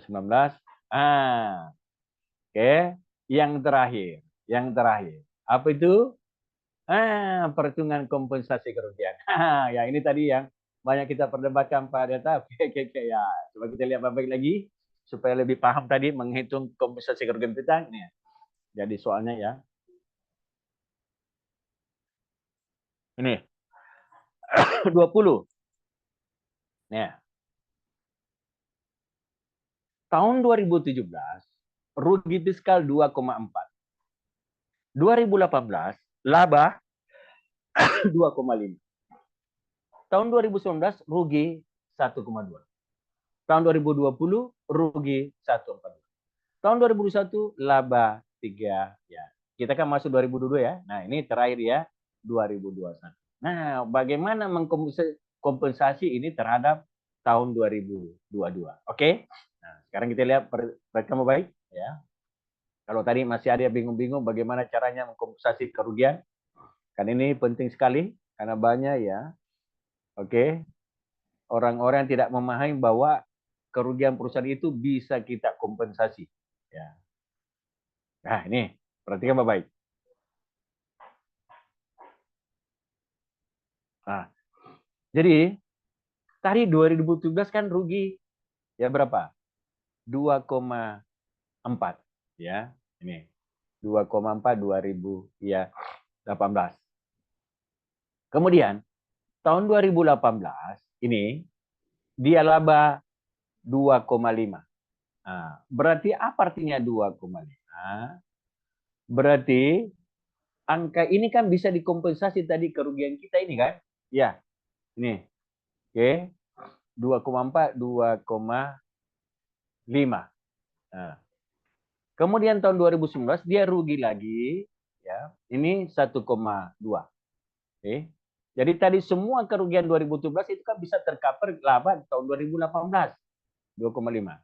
Tapi sayang 2019 dia rugi lagi 1,2. Kemudian 2020 ya rugi lagi. Nah, di posisi tahun 2021 dia laba. Nah, lihat. Berarti apa artinya? Coba kita lihat. Angka 2019 ini kan rugi masih bisa ya dikompensasi dengan laba 2021 ini ya 1,420 ya di sini. Oke, ini 2021. Kemudian di tahun 2020 ini rugi lagi. Ya, yang ini. Nah, lihat. Tadi kan sudah diambil dari sini 1,2. Oke. 1,2 dikurangi 1,420 berarti angka di sini masih bisa dikompensasi di sini 220. Oke. Nah, kemudian tahun 2022, ini nih ya 2022 ya 2022 dia laba lagi 3190. Nah, kita hitung. Oke. Kerugian tadi ya yang ini kan di sini tadi masih ada kan? Ya kerugian. Kita baru ambil di sini berapa tadi? 2 ya 325 dengan 220. Berarti kan masih bisa di sini 2105. Ini kita kompensasi di sini. Ya. Berarti 2105 sehingga apa? Inilah yang seharusnya terutang di 2002 2105. Kira-kira bisa mengerti kompensasinya atau belum ini? Ya. Sama tadi perhitungannya. Nih. Nah, jadi saya ulangi lagi. Ini kan rugi, laba. Berarti semua kerugian ini kan bisa mengurangi di sini. Berarti habis. Di sini kan? Nih. Berarti di sini ada ya kena pajak. Tahun 2019 ini rugi lagi. Oke? Di sini rugi. Tapi 2021 laba. Nah, ini habiskan kerugian ini 2021 kan ya bisa. Kita kurangi di sini kan ada laba 1,4 ya. 420 di sini. Berarti di sini kita ambil berapa? Ini kan baru diambil 1,2 tadi. Berarti masih ada sisanya berapa? 1,22. Ini kan kalau jumlahkan sama dengan ini 1,420 kembali. Ya. Nah, kemudian di sini laba lagi ya. 21 kok. Nah, tadi di sini baru kita ambil berapa? 2,2 kan? Ya, 2325 dikurangi 22 masih ada berapa? 2, ini kita ambil dari laba 2002 sini yang ini. Oke, jadi menjadi 2105. Kira-kira bisa paham? Sampai Masih sini. bingung sih Pak, bingung. Cuman saya mau tanya boleh Pak? Ya, silakan Pak Turangga. Ya. Ini kan perhitungan kompensasi kerugian, maksudnya itu ini bisa kita kan nggak pernah tahu nih 2017 kan rugi, 2018 untung, di 2017 kita kan nggak pernah tahu 2018 itu akan untung. Apakah ini tuh angka-angka ini diperhitungkan dalam pajak atau hanya untuk perhitungan kompensasi kerugian aja Pak? Oh bukan, coba lihat Pak Turangga. Sekarang kita kasusnya tadi membahas tahun berapa? 2022. Berarti ini kita sudah jalani, sudah dapat dulu angka-angkanya nih Pak. Ini sudah ya kita lapor berdasarkan fiskal SPT. Kita kan sekarang ya adalah di tahun 2022. Berarti apa? Angka ini sudah terjadi. Datanya sudah ada. Kira-kira bisa paham Pak Turangga? Paham Pak. Ya. Jadi kita berada sekarang di tahun 2022, berarti apa? Tahun-tahun sebelumnya kan sudah ada angkanya. Itu sudah konfirmasi kantor pajak. Oke, saya akui kerugianmu tahun 2017 2,4. Ada 2018 keuntungan, oke saya akui. Rugi 2019 saya akui menurut fiskal 1,2. Kemudian 2020 saya akui 2325. Tahun 2021 ya laba ini. Nah, sekarang kita masuk 2022. Nah, berapa? Jadi seharusnya kan kalau tidak ada kompensasi kerugian dari sini, seharusnya kita bayar pajak ini kan, yang ini kita ya cari pajaknya. Tapi karena tadi kita kompensasi berarti ada pengurangan 2. Berarti yang kita bayar nanti 3 dikurangi ini dulu. Ya, itulah pajak yang kita bayar. Kira-kira bisa mengerti Pak Turangga? Bisa? Oh ya, jelas-jelas Pak. Iya, oke, makasih. Ya, makasih. Oke.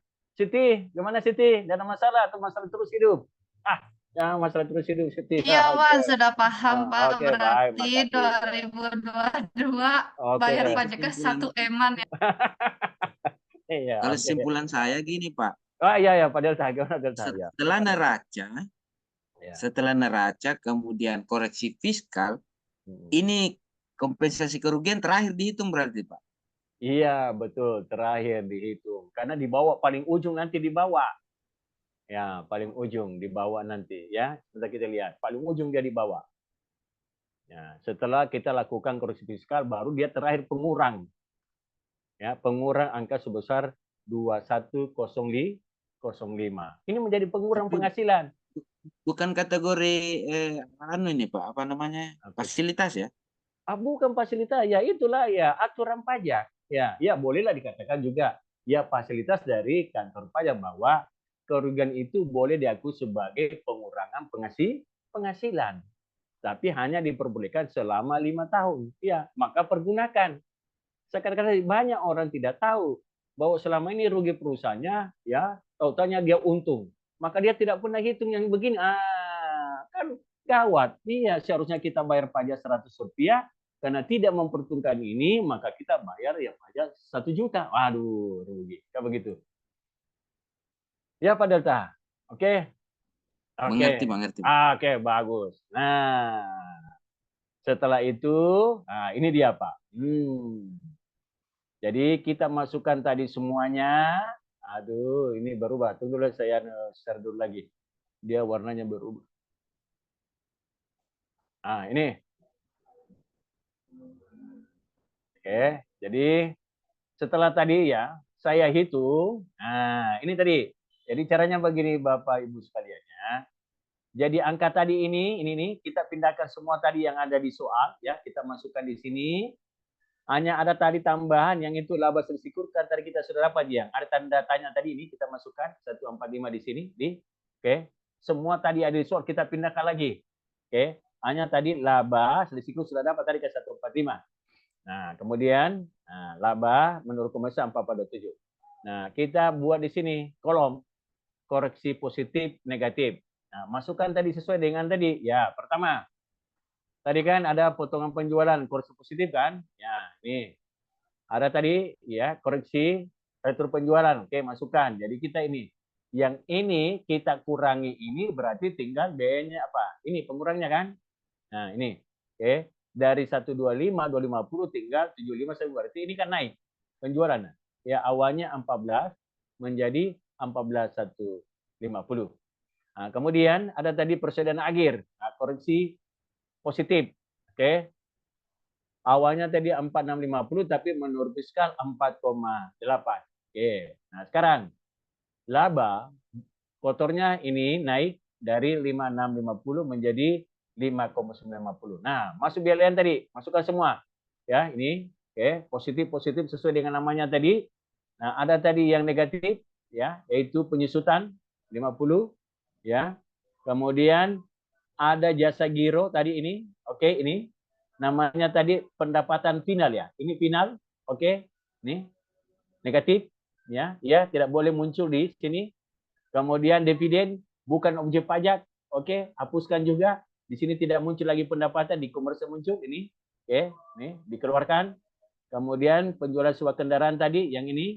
Nah, 122 berarti menjadi 125. Kemudian selisih kurs tadi masuk di sini. Nah, satu di sini koreksi.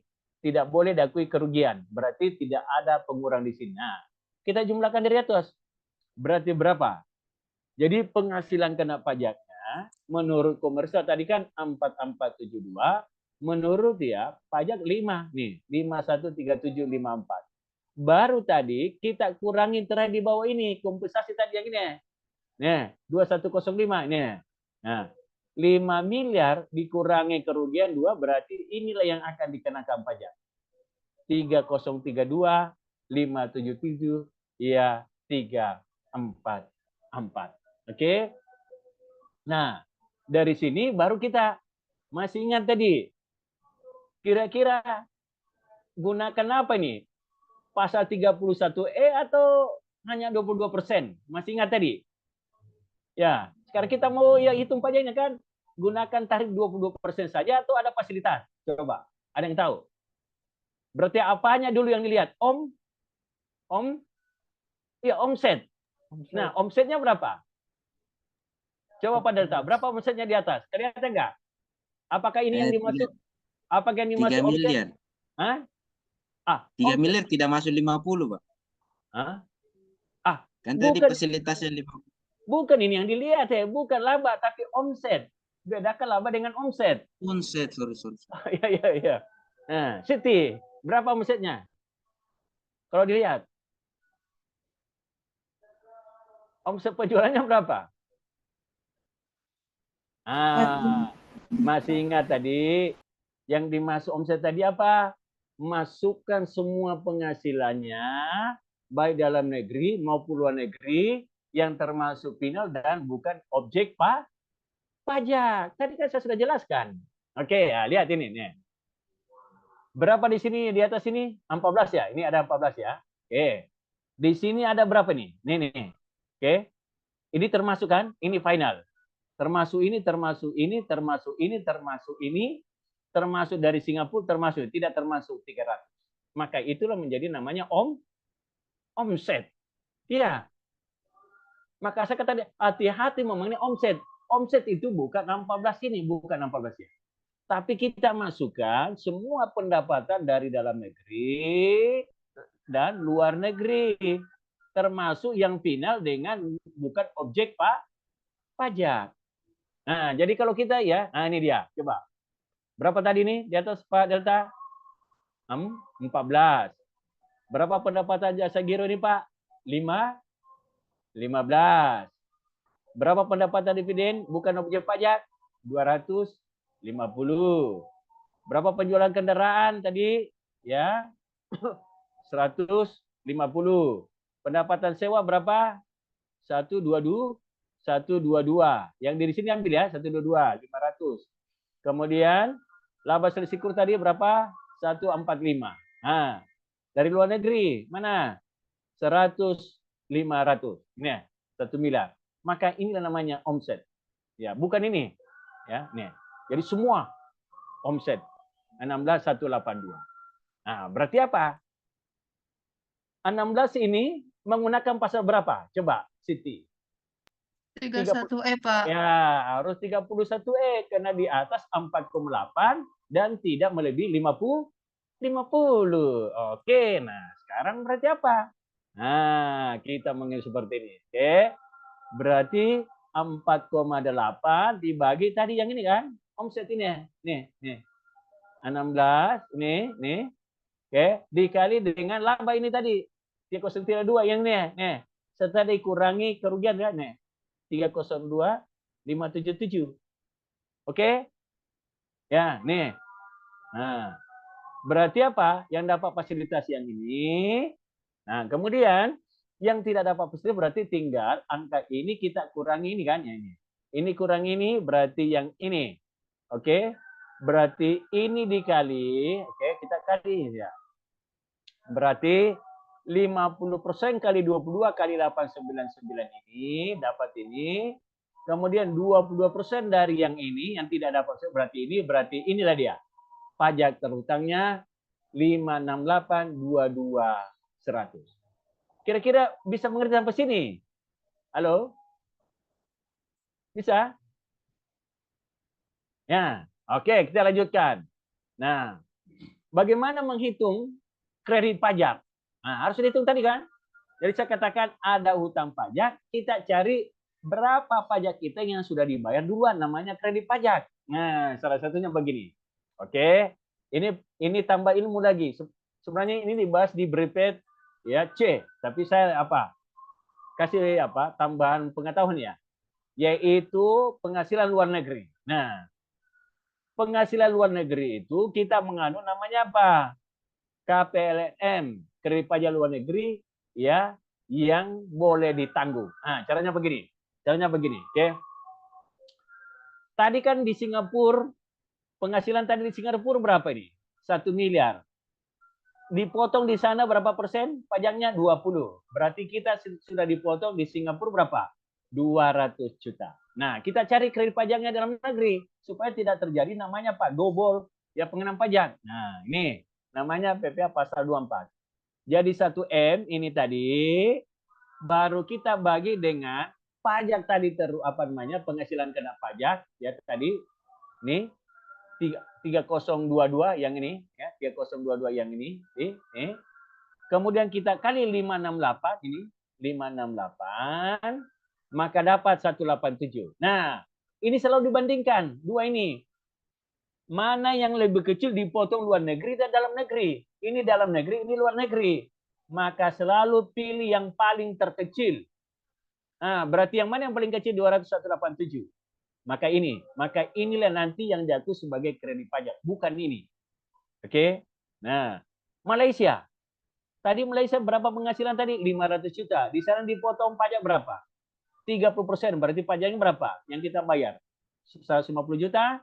Cari juga KPLN-nya. Berarti 500 dibagi 3032. Ini 3032 angka ini tadi ya. Ini 3032, oke, penghasilan kena pajak ya. Nih, dikali pajak terhutang tadi yang ini. Nah, kita kali apa? Bandingkan. Dipotong luar negeri begini, tapi pajak yang boleh dikreditkan hanya ini. Cari yang paling terkecil. Berarti ini yang dipilih, bukan yang ini ya, bukan juga yang ini. Tidak boleh. Yang paling terkecil dipilih. Kira-kira bisa mengerti dulu ini, namanya kredit pajak. Ya. Oke, baik. Nah, sekarang kita hitung. Berapa pajak terhutang? Jadi sebenarnya yang kita bayar bukan ini. Ya, seandainya tadi tidak ada ini ya, kita bayar sebesar ini kan. Tapi karena ada ini, boleh kita mengurangi, maka dicari angkanya. Oke, nah ini dia. Nah, 568, ini 568 dikurangi impor barang tadi berapa PPh pasal 22-nya tadi kita ya bayar 184.260. PPh pasal 23 ada tadi penghasilan sewa 2,3, penghasilan dari Singapura ini yang kita ambil bukan 200. Kemudian ini dari Malaysia 93 ini. Oke. Ada PPh pasal 25 tadi di soal ini. Berarti jumlah pengurangnya berarti ini kurang, maka tinggal pajak yang kita bayar adalah 8403 bukan 568 karena kita sudah bayar duluan ini melalui pemotongan. Kira-kira mengerti sampai sini? Nah, mengerti nih Pak. Oke, baik. Nah, kemudian ya tinggal kita jurnalkan ya. Ini laba ditahan, oke, ini laba ditahan. Kemudian piutang ini tadi, ini semua piutang ini. Utang PPh 29 yang sama dengan ini. Oke. Nah, kemudian angsuran 25 yang dibayar mulai Mei 2023. Oke, berarti sama tadi. 568 kurangi kredit pajak, tidak termasuk PPh 25, ini kita kurangi ini. Maka ini baru kita bagi 12. Inilah yang harus dibayar tiap bulan, mulai dari Mei sampai dengan Desember tiap bulan sebesar ini selama belum ada SKP turun. Namanya angsuran PPh pasal 25. Bagaimana? Sudah selesai sampai sini? Kita menghitung. Nah, kita masuk yang terakhir. Apa itu? Lanjut praktek mengisi SPT 771. Oke? Nah, di dalam mengisi SPT, gini caranya, ada tekniknya. Kita selalu mulai dari lampiran. Jangan mulai dari depan, induk. Oke? Dari lampiran itu masuk ke induk nanti. Caranya begini. Oke. Ini. Isi dulu ini. Jadi ada kata-kata apa di sini? Ini. Lampiran khusus SPT pajak wajib badan ya, luar negeri dulu. Nah, luar negeri tadi kan ada penghasilan dari Singapura tadi, dari Malaysia dipotong di sana ini yang dikreditkan tadi di Indonesia yang kita hitung tadi ya 187 ini. Ya. Nah. Nih. Ini 18793. Kita masukkan angkanya di sini. Di SPT, Bapak Ibu sekalian ini. Jadi ini 281, ini pindahkan nanti di ya formulir 771 ya. Nah, kemudian kalau sudah isi, jadi namanya kredit pajak luar negeri. Ya. Nah, kemudian lampiran khusus yang berkaitan dengan kerugian tadi, fiskal. Nah, kita masukkan tadi sesuai angkanya kan? Ada 2450, ada 1,2, ada 20, ada 2105. Sesuai hitungan kita tadi. Ya, tanda tangannya Reza siapa tadi? Ya, ketuanya. Nah, kemudian masuk 771 ya 4. Nah, apa ini? SPT ya, penghasilan wajib pajak yang final dan tidak termasuk objek. Nah, lihat tadi apakah ada tadi penghasilan yang final? Ada tadi ya, deposito kan 15, 20%, 3 juta. Ada tadi yang menjadi ya bukan objek. Ada dividen tadi 250, kita isi semua yang ini. Oke. Nah, kemudian lampiran 3. Kredit pajak luar negeri ya.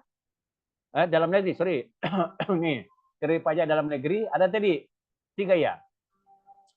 Ada sewa kendaraan tadi kita isi, ini rupiahnya berapa, buk NPP-nya berapa, ini PP23, oke, jumlah penghasilan tadi 2,5, nomor pemotongannya ini, tanggal ini, kemudian ada tadi impor biaya cukai, yang ini pasal 22 dia, sebesar 7340, ini 184, oke. Nah, ini jumlahkan nanti dipindahkan, ya. Nah, kemudian lampiran 2, perincian harga pokok penjualan. Nah, ini penting.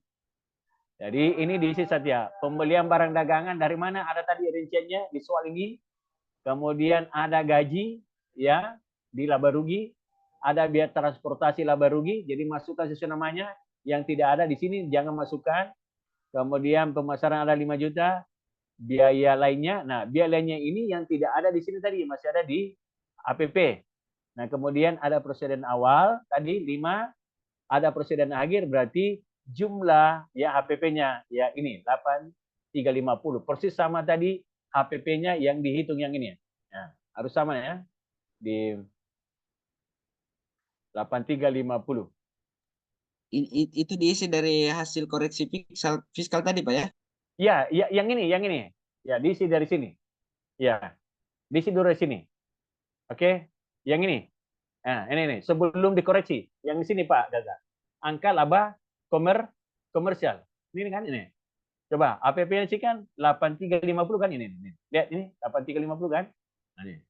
Sama ini kan? Nih. Sama kan? Nih. Nih, 8350. Nah, kemudian biaya usaha lainnya, ya diambil dari situ lagi tadi, semua. Jadi misalnya, nih gaji, ya dari laba rugi tadi, ya kita pindahkan laba rugi tadi. Ya, dari sini, ambil dari sini ya dulu ya.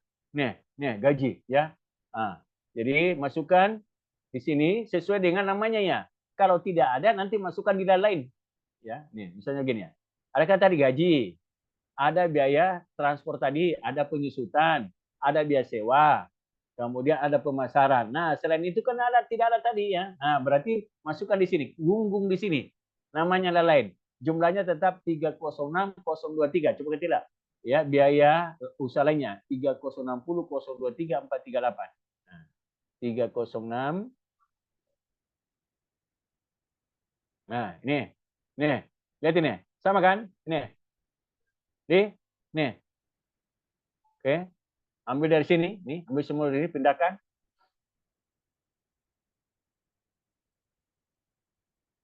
Pindahkan sini.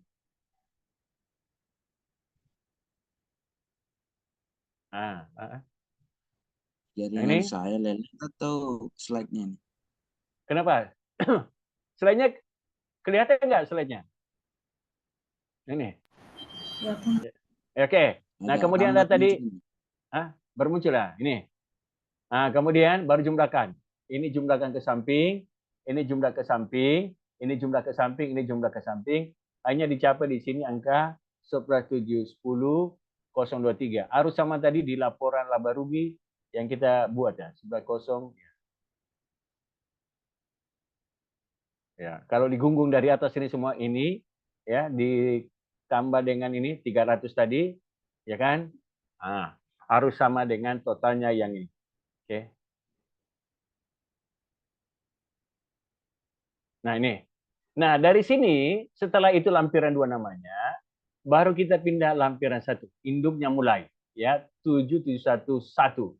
Kita isi NPP-nya tahunnya PT Perusahaan Pembukuan 0122 sampai dengan 12/22 bulan 12 ini bulan 1. Nah, peredaran bruto. Nah, dari mana dasar menghitung omset 31 yang tadi ada 14 miliar. Harga pokok penjualan. Nah, kita ambil tadi ini toh. Sini, nih. Ambil dari sini. Oke. Nih, masukkan di sini. Kemudian biaya usaha lainnya. Nah, ambil dari sini. Nih, sama tadi laba rugi kan? Nih. Kemudian penghasilan neto dari usaha. Berarti apa? Ya. Ini dikurangi ini, kurangi ini. Nah, ini sama dengan ini. Kemudian penghasilan dari luar usaha 682. Nah, penghasilan dari luar usaha, oke, ambil tadi yang di laba rugi kan, semua yang penghasilan di luar usaha. Yang ini.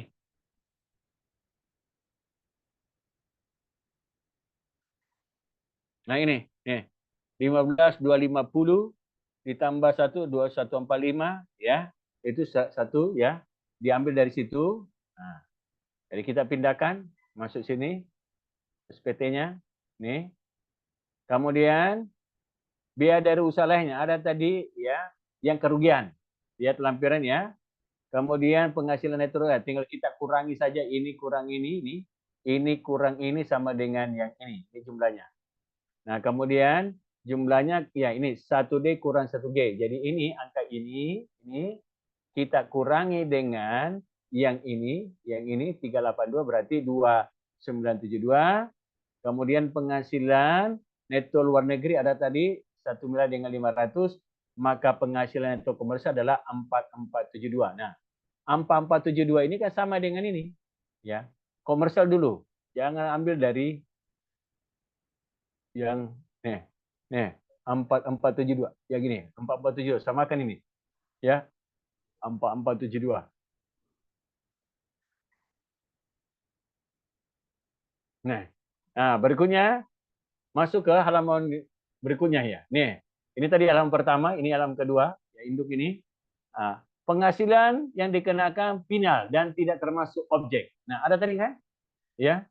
Jadi 15 tadi jumlahnya. Kemudian penyesuaian positif. Nah, ini.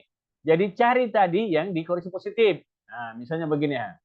Apa-apa tadi positif yang berkaitan dengan biaya yang dibebankan untuk kepentingan pemekasan. Ada tadi koreksi 8, 39. Ada di koreksi 9 tadi 125. Jumlahnya 164. Ada pembentukan cadangan tadi. Ada tadi ya koreksi posisi Sabtu 2. Jumlahnya 150. Ini positif dulu. Ada jumlah melebihi kewajaran tidak ada. Harta yang bantuan sumbang. Ada tadi sumbangan. Ya ini 5. Kemudian saksi administrasi ada tadi ini. Oke. Koreksi 10. Pajak. Kemudian selisih penyusutan komersial atas fiskal. Ada tadi ini. Oke. Terdiri koreksi fiskal 5 dengan 6. Jumlahnya 5991. Kemudian penyusunan fiskal positif lainnya. Yang ini lain-lainnya. Ya, yang tidak ada di sini. Kita masukkan sini. Nah ini dia rinciannya. Koreksi 3, 11, 2 sampai ketemu 6. Nah, kalau dijumlahkan dari atas ini. Koreksi positif sama tadi yang kita hitung. Nah, kemudian negatifnya. Nah, ini negatifnya kita pindahkan saja kan? Ya, yang semua negatif tadi yang ini. Angka di sini.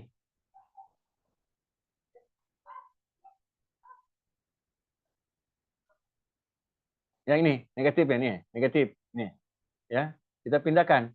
Jadi ada positif, ada negatif, kita masukkan di SPT itu tadi. Nah. Oke. Nah, ini. Jadi lihat laba fiskal neto adalah 5137. Nah, kita lihat sama atau tidak? 5137, 577, 344. Oke.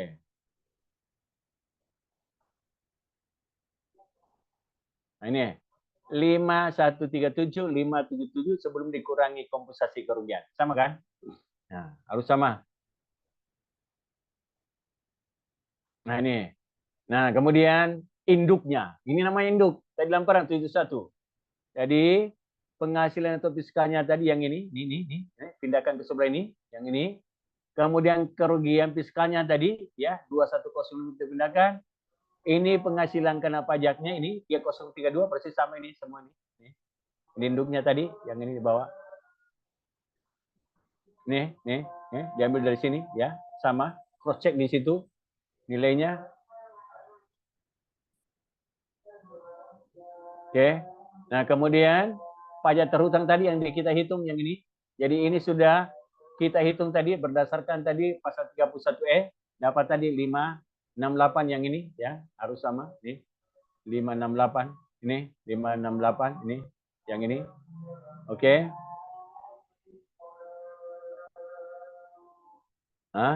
Nah, kemudian penghasilan termasuk ya bukan objek ya, potong. Oke, ini. Oh, kredit pajak ini. Kemudian PP yang harus dibayar sendiri yang ini. Nah, yang dibayar adalah 836 tadi, finalnya tadi, maka yang tidak termasuk objek pajak seperti ini baru kita tanda tangan lagi. Oke. Sudah selesai sampai sini. Kira-kira ada pertanyaan sampai sini? Ya, jadi hari ini saya sudah selesai 3 materi hari ini berkaitan dengan PPh Badan, konsep, rekonsiliasi fiskal, kemudian ya isi form SPT 771 untuk badan usaha. Kalau wajib pajak pribadi namanya form 770S, 770SS ya. Kalau ini 771. Kira-kira ada pertanyaan, silakan Pak Delta, yang lainnya. Ya. Bukan pertanyaan, Pak. Eh. Mungkin bisa dibagikan nanti untuk Excel-nya, Pak. Oh ya, oke, ya nanti bagi. Ya Nur. Sekaligus dengan Excel anunya Pak, SPT. Oh ya, oke, semua akan ya dikirim nanti. Oke. Ya, baik. Ada lagi Pak Turangga gimana? Siti, Yanti. Yang lain bagaimana ini? Mutiara, Rika, Septiani. Kenapa tidur semuanya? Aduh. Cek Pak. Ya. Halo. Pak, ya. Itu kan tadi kan kalau denda atau STP itu kan tidak diakui ya, betul Ya. tidak bisa dibebankan kalau secara fiskal. Ya. Nah kalau misalkan saya punya kredit pajak, nah itu tiba di tahun berjalan itu laporannya rugi. Nah itu bisa dibebankan nggak untuk kredit pajaknya itu atau uang mukanya? Coba ulangi Pak Turangga pelan-pelan ya, saya belum bisa nangkap. Oke. Kerugian atau kan apa? Tadi kan denda atau STP kan tidak bisa bisa dibebankan kan? Kreditkan. Apakah kalau tidak bisa dikreditkan? Nah itu kalau misalkan saya punya kredit pajak dan ternyata di tahun berjalan itu laporannya rugi, itu bisa saya bebankan nggak untuk kredit pajaknya itu? Atau gimana pelakuannya Pak? Kredit pajak, iya bisa. Berarti itu dianggap sama dengan apa? Itu sama dengan apa? Restitusi, kelebihan bayar. Iya. Itu berarti bisa direstitusi, Pak? Ya, tapi hati-hati di dalam melakukan restitusi, ini hati-hati ya. Ini bocoran. 2 saja, ya, pemeriksaan. Kapan perusahaan biasanya untung kemudian rugi, kemudian melakukan permintaan kembali restitusi, maka ya tunggu akan diperiksa itu. Ya, maka biasanya orang tidak melakukan restitusi tapi harus dikompensasi ke ya tahun-tahun berikutnya. Lebih baik dikompensasi, Pak, dibandingkan kalau minta restitusi. Karena restitusi itu kan harus diperiksa. Iya, begitu Pak Turangga. Kalau diperiksakan itu kan ya orang keluar keringatnya banyak. Ya. Satu lagi Pak, boleh Pak, satu lagi. Ini ya, maksudnya ini buat saya pribadi sih, dividen kan tadi kan nggak kalau PT to PT itu kan nggak kena PPh, bukan objek pajak. Bukan objek pajak. Ya. Tapi bagaimana kalau dividen itu kan kalau ke pribadi pun ada opsinya ya kan, ketika dia diinvestasikan kembali kan nggak kena. Iya Bu, oke. Kalau bagaimana kalau misalkan dari dividen dari PT ke CV itu gimana Pak? Apakah sama nggak kena juga? Dari PT ke CV? Dividen dari PT ke CV. Iya, sedangkan CV itu kan hampir mirip dengan pribadi kan? Iya. Jadi saya ini sementara disclaimer saya belum ya mengerti Pak Turangga kalau ya posisinya antara PT dengan CV. Karena kalau CV kan bukan orang pribadi, dia kan juga badan hukum sebenarnya. Iya. CV. Oke, jadi saya belum ya dapat ya gimana itu kalau ya dipilih dibagi dari PT ke CV. Nanti coba saya cari dasar hukumnya dulu Pak Turangga ya. Kita disclaimer sementara yang itu Pak ya. Siap Pak, thank you Pak. Ya, oke. Boleh bertanya lagi Pak? Ya, silakan Pak Delta. Ketentuan PPh 21 penghasilan tidak, apakah badan juga diberlakukan selain PPN bisa restitusi atau hanya kompensasi? Karena PPh 21 kalau tidak salah kemarin belajar kita minggu lalu, Hmm. PPh tidak boleh direstitusi. Apakah PPh badan juga seperti itu? PPh badan. Ya, kalau PPh badan itu kan boleh. Ya, PPN juga boleh. Ya.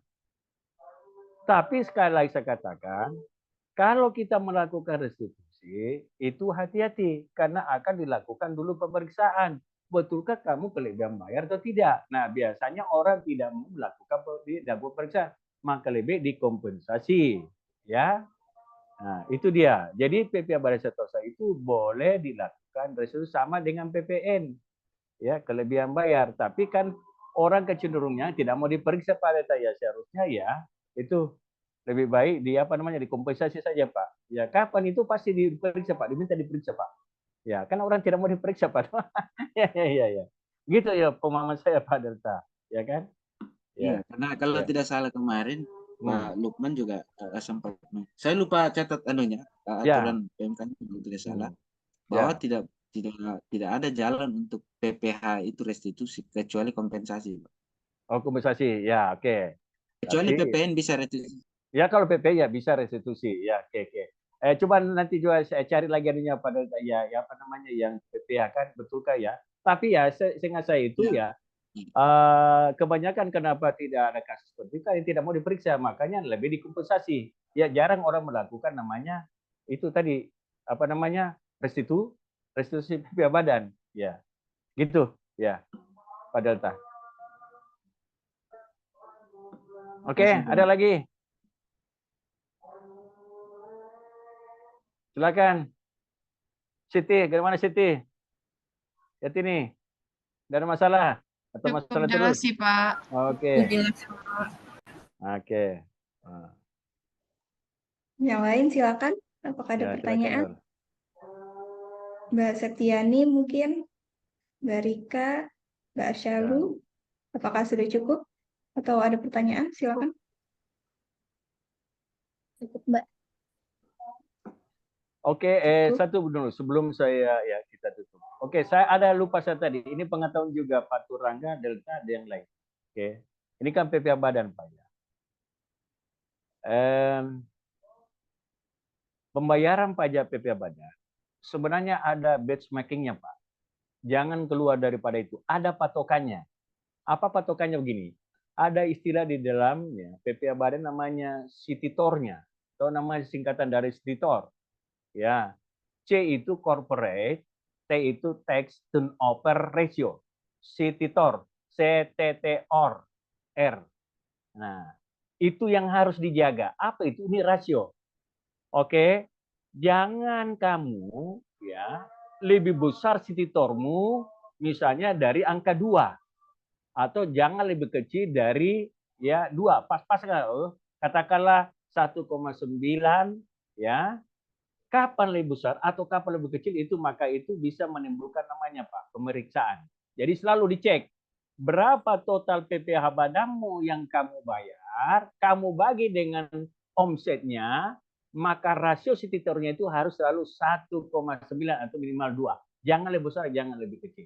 Ya, itu Pak bocoran orang pajak ya kalau memeriksa. Yang langsung dicari itu bukan dari atas dulu. Berapa Cititornya? CTTOR. Oh ya, corporate tax turnover ratio. Itu benchmarkingnya orang pajak itu adalah 1,9% dan 2. Itu ya. Tidak boleh lewat, tidak boleh ya. Kapan ada berarti biasa ada tanda-tanya itu. Misalnya ada perbandingan tahun lalu kan. Hanya misalnya 0,5 naik menjadi 5. Itu pertanyaan Pak, langsung periksa. Tapi kalau dia konsisten 1,92, 1,2 itu aman itu Pak. Itu mereka. Jangan juga terlalu kecil Pak. Jadi namanya benchmarking Cititor-nya. Ya, itu tadi saya lupa ya tambahkan itu pengetahuan Pak ya. Jadi banyak konsultan yang biasa saya temui itu selalu Pak kalau saya ke kantor Pak selalu ditanya Cititor-nya perusahaanmu tidak ya benchmarking. Nah, itu Pak Doni. Jadi corporate tax turnover ratio. Ya. Thank you Pak. Ya, oke. Baik Nur, bagaimana Nur? Ya baik, mungkin sepertinya sudah cukup ya Pak ya, sudah tidak ada pertanyaan. Kalau gitu saya izin tutup, tidak apa-apa, Pak? Ya, silakan ya. Ya, baik Bapak Ibu sekalian, peserta pelatihan Brevet AB, materi PPH Badan hari ini sudah selesai. Namun sebelumnya kita akan melakukan sesi dokumentasi terlebih dahulu dan para peserta diminta untuk menyalakan kameranya. Untuk yang belum on cam, boleh diminta untuk on sebentar. Dari Mbak Deni. Oke, baik. Semuanya boleh tersenyum ke arah kamera. Saya hitung 1 sampai 3. 1, 2, 3. Baik, mau ditunggu sebentar. Ya, baik, sudah. Selanjutnya kita akan bersama-sama mengucapkan terima kasih kepada Pak Muhtar. Baik, terima kasih banyak Pak Muhtar atas materinya hari ini. Terima Oke, kasih, makasih Pak. semuanya ya. Sukses semuanya ya, selalu. Oke, sampai ketemu di tax accounting. Oke, baik. Jadi saya boleh Ya, Pak leave, Muhtar. Nur? Ya. Ya, silakan. Pak Muhtar sudah bisa meninggalkan ruang meeting. Ya, baik. Selanjutnya ada beberapa informasi yang akan kami sampaikan. Antara lain yang pertama, kami akan mengirimkan link rekaman materi pelatihan hari ini ke Google Docs. Yang kedua, kami akan mengirimkan ujian soal materi pelatihan hari ini serta deadline pengumpulannya. Yang ketiga, untuk materi selanjutnya adalah PPN dan PPNBM hari Sabtu tanggal 20 Juli 2024 yang akan diampu oleh Ibu Ratih Kumala, SAP, MA, BKP, CTT, CFTEK, CFR, CATR yang akan dimulai pukul 9 sampai dengan 15 waktu Indonesia Barat. Zoom meeting akan kami informasikan kembali 15 menit sebelum pelatihan dimulai. Demikian informasi yang dapat kami sampaikan dan para peserta sudah bisa meninggalkan ruang Zoom meeting. Terima kasih, selamat sore dan selamat beristirahat.